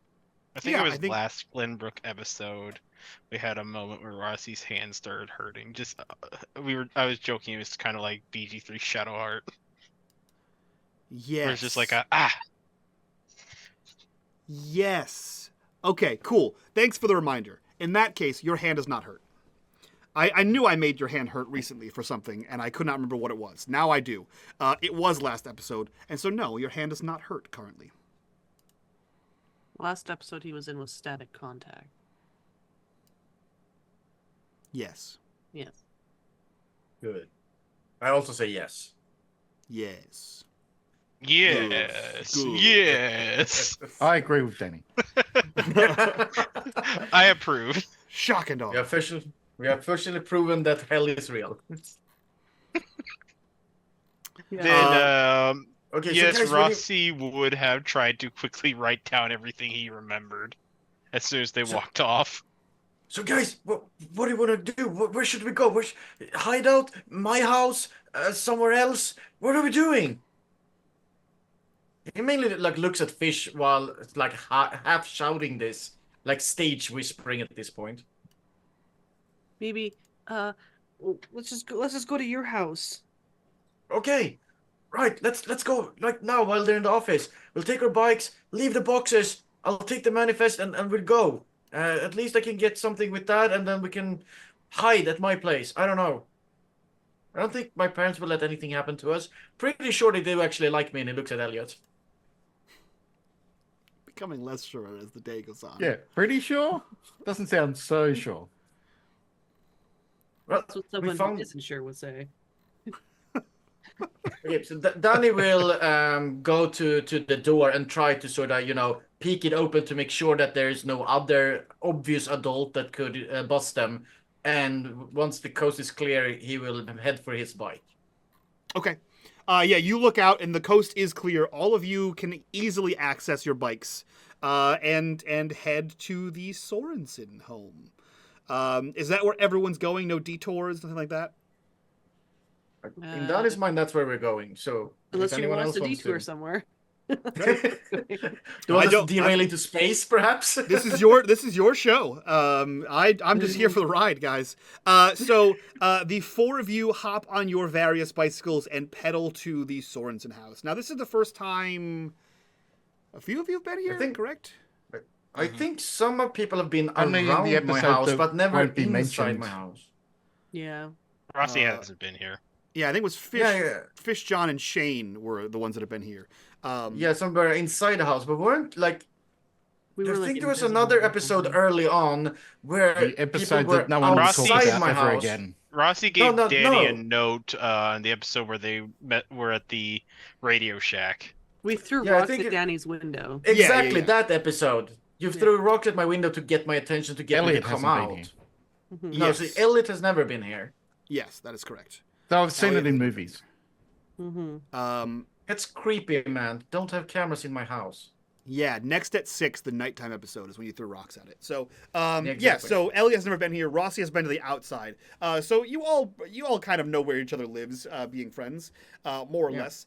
So you guys pedal over to the Sorensen house. And since it's the last thing, we haven't seen it in a while. Please describe what Danny's house looks like. I don't remember what I described the first time. So It had lots of whatever wood. no matter what it looked like last time, now in this reality, it is a suburban house. It has the bushes. It has kind of a big lawn around it, where you were sneaking to throw rocks at the window. Danny lives on the second floor, so it's a 2-story house. And it's kind of like, that standard American, like white on the outside, has a small little porch leading up, 2 stories. Don't think. Yeah, there's a basement because we went in there to find that. So there's also a basement with those, small windows right at the ground level. Everyone who has ever been to Danny's house knows that you just go and drop your bikes on the front lawn, as kids always do. They have one of those connected garages there where Danny's parents put the one car in the garage, one outside, and you can enter and exit the house through the garage if you choose. But Danny usually just leaves his bike on the front lawn and uses the main door. Okay. And So he's you also all- a key latch kid, so he could just open the door. So Sure. there's no like ringing or anything. So you guys all race up to the Sorensen house. You see Danny sort of like toss his right leg over the back tire and sort of like ride in on one leg, drop the bike, and just continue walking off towards the door. You guys all follow suit to your own varying degree of delicacy with your bikes, and you enter into Danny's home. Of course, it is probably 3:30, 4 o'clock, so no one's home. Parents are still at work at the Loop. Danny, you see the sort of not open concept. There's gonna be like a breakfast nook. That was a big thing in the 80s. There's like a little breakfast nook that separates the living room space from the kitchen space. And you see that on the freezer door is a little strawberry magnet that has a piece of college rule paper that has a chore list that says Danny Do List. And it's written in your mom's hand. And you see that there is a small. I feel like this would be a cute thing to have in your house. And what's the word that I can't think of now? Where Swedish people have snacks all the time. Fika. Fika. Yeah. Yeah, There's if, like a if little. my ahead. mom wrote it, it would have been Swedish because that's like how I know Swedish. My mom speaks Swedish in the household and my dad English. That's why I'm bilingual. Sure. So yeah, perfect. Whatever the Swedish equivalent to Danny Do List is, it says that. Yeah. And there is a small plate of like cakes and things that you would typically imbibe, for snacks, pastries, etc. There's your Swedish culture. I couldn't. That's all I got. Wow, so appropriated. Weed approved. I got IKEA, Vikings, and Fika. That's it. That's the extent of Sweden. That's There all you go. you You get. get a Swede approved in the chat. No, Perfect. Happy now. So yeah, there's a little assortment of cakes and pastries, and good feeling, good vibe foods, and your chore list. But other than that, it is empty in the house. No one is here. What are you doing? So, guys, you want some fika? I also have some like Swedish lemonade. You can have to it if you want to, or do you just want to go look around that stuff? Because my parents won't be home for a bit more. I think that's a good chance to do some snooping around, right? Yeah, I mean, as long as we don't leave any clues of any kind of snooping around in my parents' stuff. Sweet. We can do that. Right. I wanted, Do you want to and then start with like the basement? I think my dad's stuff is mainly down there. yeah. And when we went into the other dimension, he knew my mom. But then when we talked in the observatory, they still knew my mom. So maybe there's Okay, evidence that we can find of them working together. maybe. And I will lead the way to the basement's like the staircase and where we were. Like Fish will already know where it is, and just lead the troop down. And I would imagine that my dad in this reality do have like a home office, or both my parents do, down in the basement. So it's kind of like easy to have out of sight since they do work on top secret military stuff. Now, my question for you, do you think now is it drilled into Danny's head that entering into the basement unaccompanied and unannounced is tantamount to a capital crime, in that this is something you never do and never have done? Or is there a lock on the door? I would rather say it's a lock on the door. I think I would say, like, drawing from my own experience of having actual military parents, when they had work at home, it was never that secret, and they were more like, "Don't read these papers in these kinds of binders," rather than "Don't go here." Okay. Okay, cool. So it's more of a trust thing. And Yeah. up until his friendship with Fish, he's been relatively trustworthy. Um, cool. Yes. I think I just nodded to that. G, like, yeah, that tracks. That makes sense. I am a bad influence. Yeah. So you guys head down. There is a door. You head down. To the basement, and you see it's very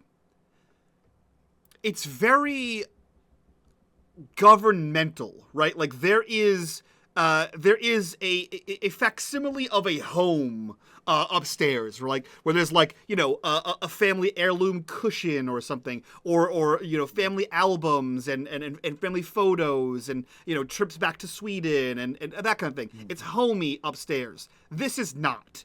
This is cold. The basement is finished enough to be functional. And there are like two, perhaps matching, perhaps just slightly not matching desks that both face each other. There's a wall of bookshelves. It is very like almost clinical in here. There is no romance or love or emotion in this room. It is a place of working. It is a place of business. It is a place of science. And so you enter into this place. You see these two desks that are sort of facing each other. Each one of them has that like office lamp with like the green hood on it, kind of thing. There is obviously an overhead halogen bulb, but only horrible people light the overhead lights. So that's not lit. That's at least I would nice like to add for that there is a whiteboard, I would imagine, as well, Yeah. with like partial calculations that is completely incomprehensible unless you were part of the work and Yeah. because there's like just the middle part of the calculation Yeah. illustrated. Yeah, and it's one of those whiteboards that's white on either side, so they're like, it's sort of not, it's not like separating the room so they can still see each other on the desk, but it's off and like canted to the side so that any person can go on either side of it and start writing things. Yeah. So you see what amounts to quantum mechanical gibberish happening on the board here, and you see a very sterile environment, and you see a lot of binders that are like the 2-inch wide binders that all have like either like they all probably have like a code, so it'll be like C-105-A-223, right, which means nothing to all of you but means something very significant to Danny's parents. This Nothing- place looks exactly what you would expect it to look like for an office of two governmental personnel in here. No binder labeled secrets. No binder labeled secrets. Is there a computer no mark? military. There's There no is military that would ever say, "Hey guys, here's the secret binder of secret stuff." There is no book labeled secret documents anywhere. There is a computer, I will say. I will say there is a computer. Yeah, Elliot just sits down in front of that and turns it on. Okay. You turn it on. It takes the appropriate 5 minutes to boot up as the plugs warm, and the screen blinks that dark green and light green as it sort of comes on. That pale green and dark green. And You can see that Good. Danny starts to sweat a bit and looks up towards the staircase door at moments and don't break anything. Don't remember to turn it off. Don't I don't know, make it come alive or whatever. Perfect. I Yep. love that. I love that for you. I love how nervous you are. So, Elliot, you are trying to access the computer. Fish and Rossy, what are you doing? Fish is going to first of all look at the whiteboard, and she's gonna pull out her mom's journal, and she's gonna check to see if any of the equations on the whiteboard are duplicated in any way or match any kind of the information that her mom also worked on. Interesting. Okay, and what is Rossy doing? Rossy's pulled out his personal notebook, and he's basically doing the same thing Fish is doing, but comparing it all to their various encounters.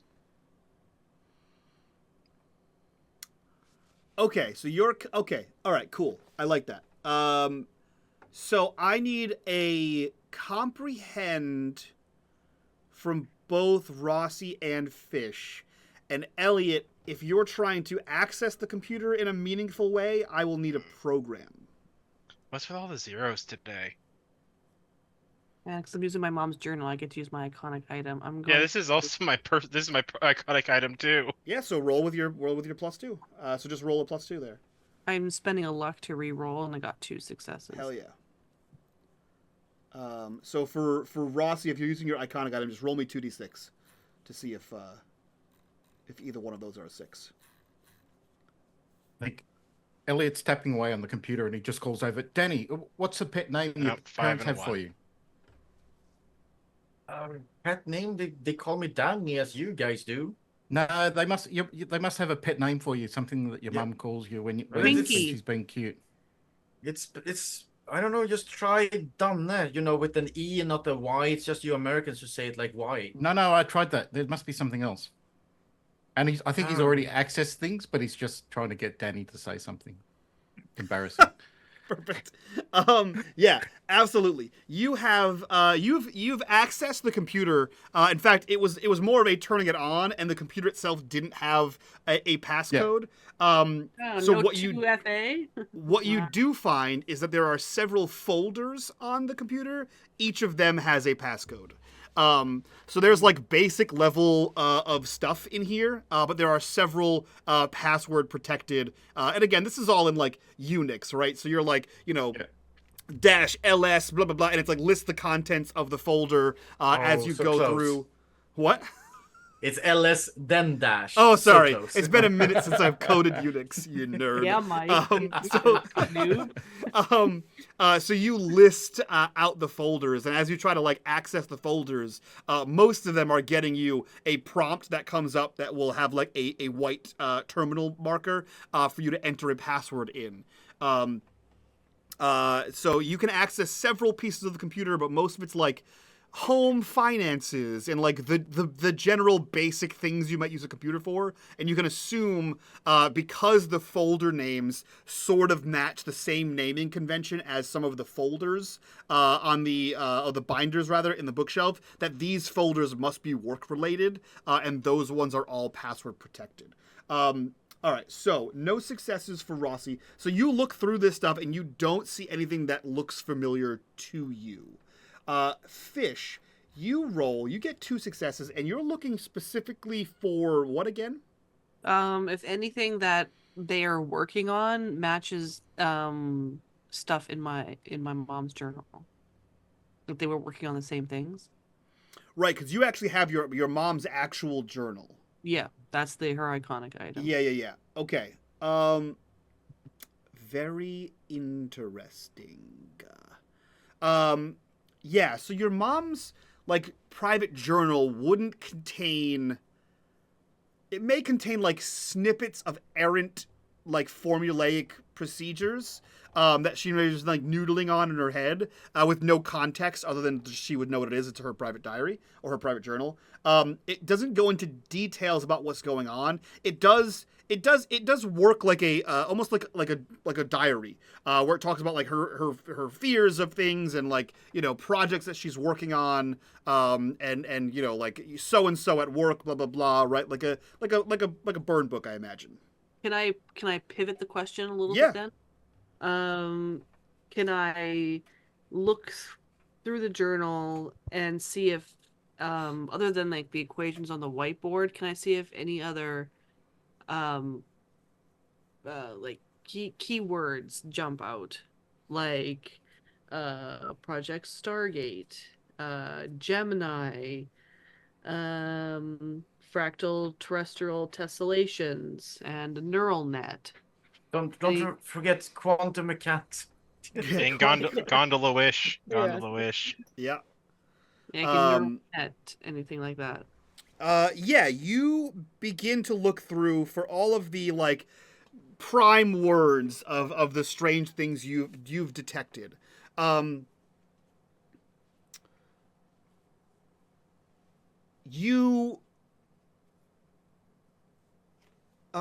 Yeah, let me double check my notes here for 1 second.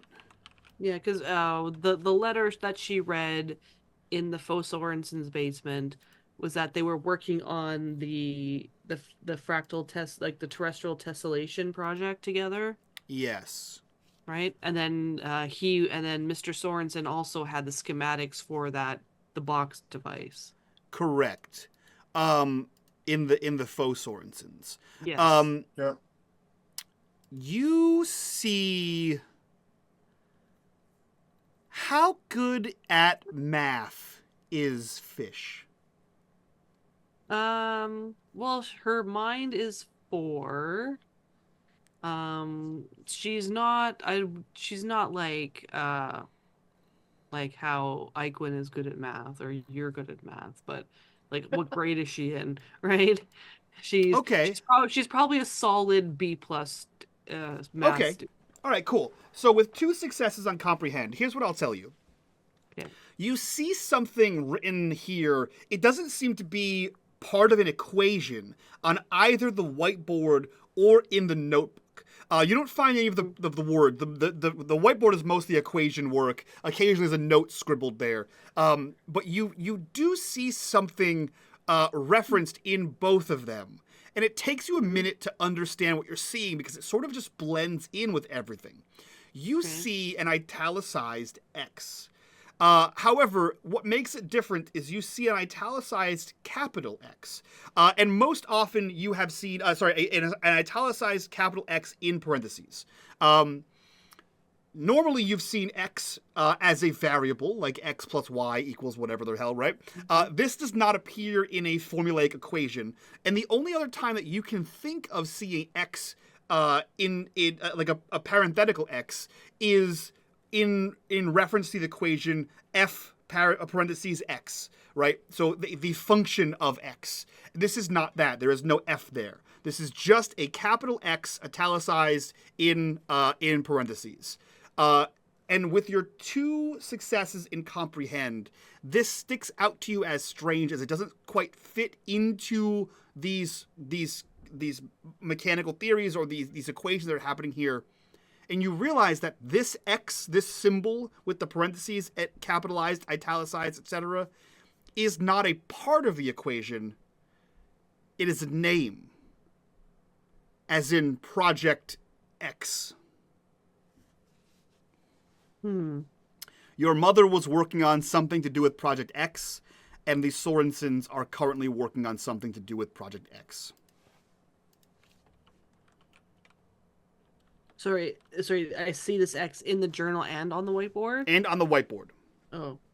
At first it kind of like blended in with all the other equations, but then you realize that it's separated enough and there's no other part of an equation around it.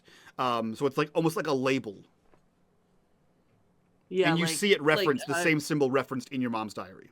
Like just for an example, like if like the entire whiteboard is just a scribble of whole huge equations, and then the X is in like one corner, denoting that like this all this stuff represents this symbol. Yes. Yep. Okay. Like that.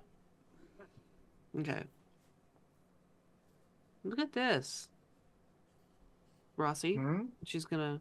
Hmm? This is not part of any of this. I think this is like a label, a name, or a designation. Code X, Project X, Equation X. Well,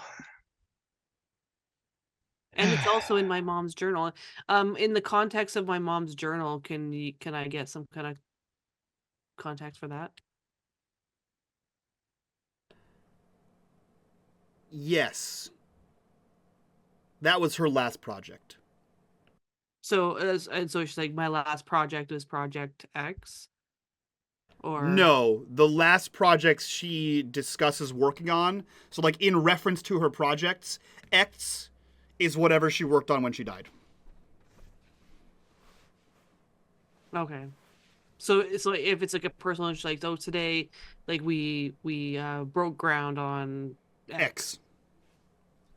Yep. Okay. Does she? Oh, okay, never mind. And then she'll point to the journal that. Yeah, and then she'll point to like, oh, we broke ground on X. My mom labeled it as something, and she points back to like it's like the same thing, and this was the last thing she worked on before she got sick. Question, Mike. Have I overheard my parents discussing something like Project S? Like, I know that they are secretive about their work, but sometimes slip-ups happen. Then you're already talking code. I don't mind that question at all. But let's roll for it. Let's do Danny. Let's do a contact roll, Danny. Oh yeah. Let's. No successes. Okay, as a reminder, you have luck. You have pride. Okay. Yeah, I know. Like, the but dice hate us today. my pride is be the best martial artist he can be. I have no idea that would ever apply to any mind situation. My iconic item is my obi, my green belt for my martial arts. I am body stacked, but I will use. I have 2 luck points because I'm still 13 for another like 2 months or something. So I will use a luck and I will try to re-roll this. So you could say karate helps you focus your mind. I could, but I do feel that is not what Danny meant by being the best martial artist ever. Mike, can I do a search on the computer for the word Fisher? Interesting. I will let you do that, but I'm going to give you something first. So you did succeed at accessing the computer. So you do find something. But go ahead and roll me an investigate for the Fisher search.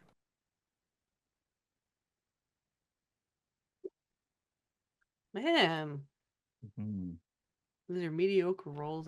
You don't have luck, but you can push the roll and take a condition, or you can use your drive.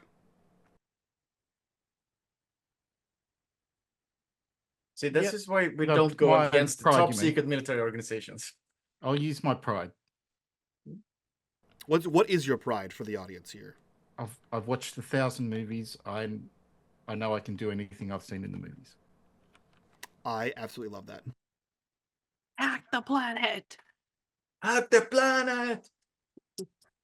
You just see him typing randomly at the keyboard and just say at the end, hit enter and be like, I'm in. Yep. Got it. I have access. Completely stone-faced. I wrote you in Visual Basic 6 to trace an IP address. Your mother. Julia Your Fisher. mother. Okay, great. You didn't specify. Okay, so first document for you reads as follows. You gain access to one of the hidden folders with your previous role. It is whatever embarrassing detail that Danny gave you actually was ironically the answer. The date is dated 10/3/1985. From Major, I'm going to butcher this again. I apologize, Eichwin. Major Annika Sorensen, Swedish Armed Forces, to Lieutenant Colonel Richard Sorensen, U.S. Armed Forces. So an email back and forth between the two of them, or a message, a memo back and forth between the two of them. Growing concerns regarding the Veil. Richard, our last reconnaissance indicates the Veil is becoming an increasingly significant concern. Its activities expanding beyond previous boundaries, showing unpredictable fluctuations. While we have yet to fully understand its nature, initial findings suggest it has a profound impact on both environmental and temporal stability. A response to this interoffice email, as it were, this intranet, Annika, or is it Annika or Anika? Annika. Great. So none of what I said. So I'm going to go ahead and keep on butchering that because I'm going to fuck it up every time. I concur. Our monitoring systems are detecting anomalies correlated with the Veil's movements. It's imperative we escalate this to higher command. We must recommend a deeper investigation into its origins and potential threat level. The lack of clear data on what the Veil entails is troubling, and our current resources may be insufficient for a comprehensive analysis. Danny's mother responds, agreed. We should prioritize the allocation of dedicated task force to explore the full scope of the Veil. It is crucial we maintain operational secrecy to prevent widespread panic until we understand the implications. Let's ensure our next briefing includes all gathered intel. Richard Sorensen responds, understood. I will prepare a preliminary report for our next strategy meeting. Stay vigilant. The implications of this phenomenon could be far-reaching, and we must be ready to respond to any developments swiftly. Every mention of the Veil, both the T and the V are capitalized, as if this is not an event, but a person or organization or something. This is a proper noun. No successes on searching for fish or Fisher, unfortunately. But I used my pride. Oh, yeah, that's right. You used your pride. Hell yeah. Perfect. Yeah. The secret is that my mom calls me heart, which is in Swedish a way to speak to someone that you're very dear and near. Like it's like saying like what do you say in it in English? It would be kind of like babe, or if you're a partner, or sweetheart if you're a child. Looks cute. Okay, you search for the name Fisher. What do you come up with? There has to be something.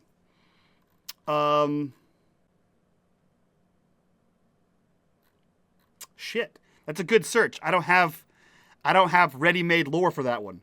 How about it references one of the folders? Actually, hold on. Let me double check. G.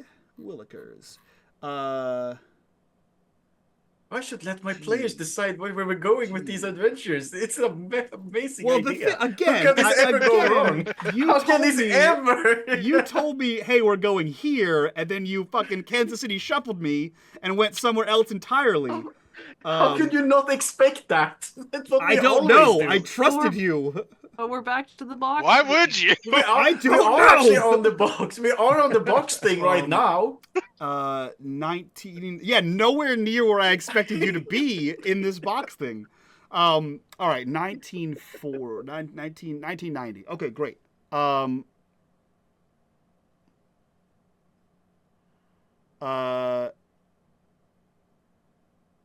Outstanding. You find several instances of this. I just had to check some dates here. You find a document that highlights the name. You find actually several documents that highlight the name.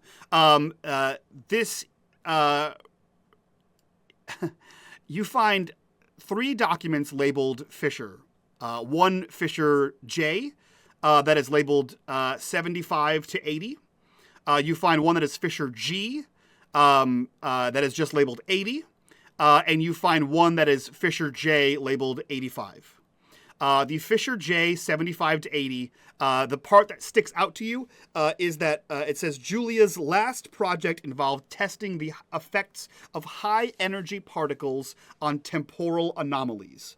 Her work laid the foundation for much of our current understanding of X. The second one that says Fisher G, 19, or just the numbers 80. Gordon's behavior has become increasingly erratic. He has been seen near the loop facilities, possibly gathering evidence to support his claims against them. And then finally, you see one that says Fisher J, 85. This says, Jordana has been observed near several sites of interest related to the Veil. Her actions suggest she may be trying to continue her mother's work. Shit. Top secret governmental organization, y'all. That is what you find, Elliot, when you search for fish.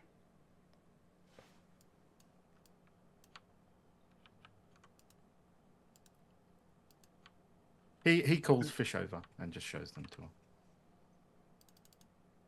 What did you find? And she comes over and takes a look. And he shows her the 3 documents. He says, I think the Sorensens know more about you than they let on. Whoa. Gee, my dad. What were his claims? What? I don't... What's the Veil? Can you do a search on the Veil? There... Can I do a search on the Veil? Can we print these? There is no printer in this room, Okay. which is not uncommon for, Is there a floppy disk I can drop them onto? No, you can't take anything from in here. That's the thing. If you, Rossy, if you want copies, then please, Rossy, copy the information. But like fish, I get it. You want to know about your mom, but you can't tell my parents, or they will know we've been here, and that will be the last time we're probably ever going to be allowed to speak to each other. I can cover my tracks. It's okay. But if Yes, my If mom- this is not about with- fish, it'd be better if she's the one who copied it, not me. Yeah, but Yeah, someone sure. of you, but do it by hand. Don't take anything. Don't misplace anything. If you're referring to the you- Radio Shack incident, I did do that by hand. She's the one who took them. No, I'm referring to Elliot saying that, can I have a floppy disk? He's like, no, you cannot have a floppy disk. You cannot have anything of whatever that is, because my parents might notice that it's gone. Okay, and she will start scribbling everything down. Everyone, go ahead and make me a sneak check. Oh, no. Come on. Give me... One. Yes! I am the master ninja of the world! Hey, we all got one success except for Rossy, so we're all master ninjas. Outstanding. I'm gonna use my pride and imagine the story this would make. But if I'm gonna make a story, I can't get caught. How do I feel about that? I think that's it.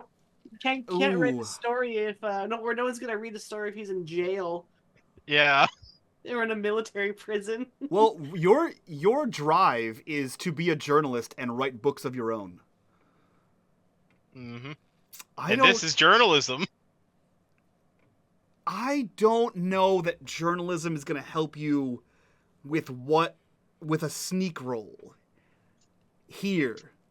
I see what you're getting at. I'm not mad about it.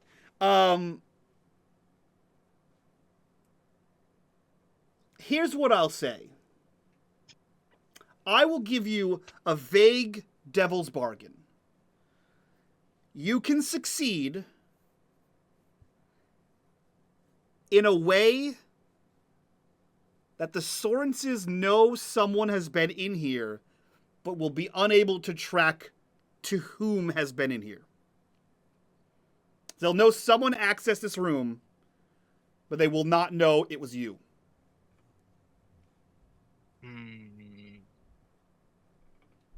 Sure. Okay.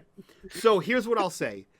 Danny, you are giving your friends the speech of how they cannot leave evidence that they were here and how it's very important that anything needs to be hand copied, not electronic, all these other things. And leave it as you were.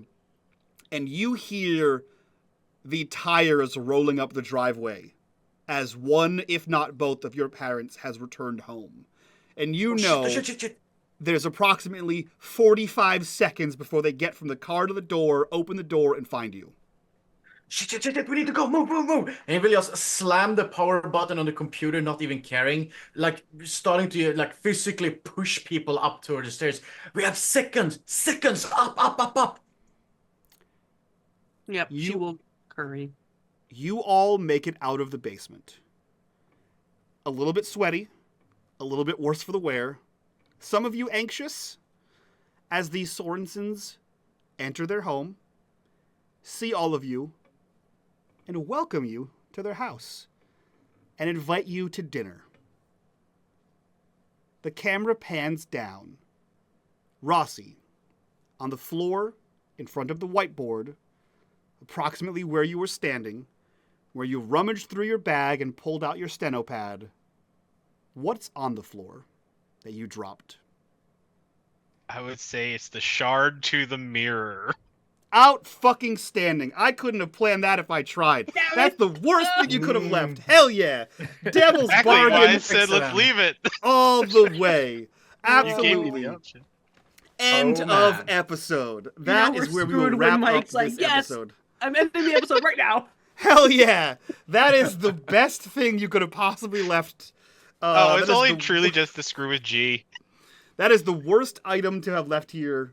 You just Exactly. left a port key into the Sorensens' basement. Hell yeah. That is the end of this episode. Episode 54 of our Patreon one-shots. Episode 20 of Glenbrook Chronicles, if you count the offline one and the special Christmas episode, which I, of course, do. So let's go around, do our introductions. We can get the hell out of here, do our after show that you guys can get access to over on our Patreon, like all these fine folks. That is the best way to support this channel. While you're down there clicking on that Patreon link, join us in the Discord, be a part of the community, be a part of the conversation. And as a reminder, the Patreon has a free tier now that has access to a bunch of recaps that I'm doing for my own home game of Glenbrook called Glenbrook Liminality, which does take place in the exact same universe, does bump into things. The players in my home game just recently went to the same Thorn Observatory as the last episode of Chronicles. They are also interacting with the chorus. And they also just met the Veil, ironically. Or not met, but encountered the name The Veil. And they're also dealing with Mr. Black.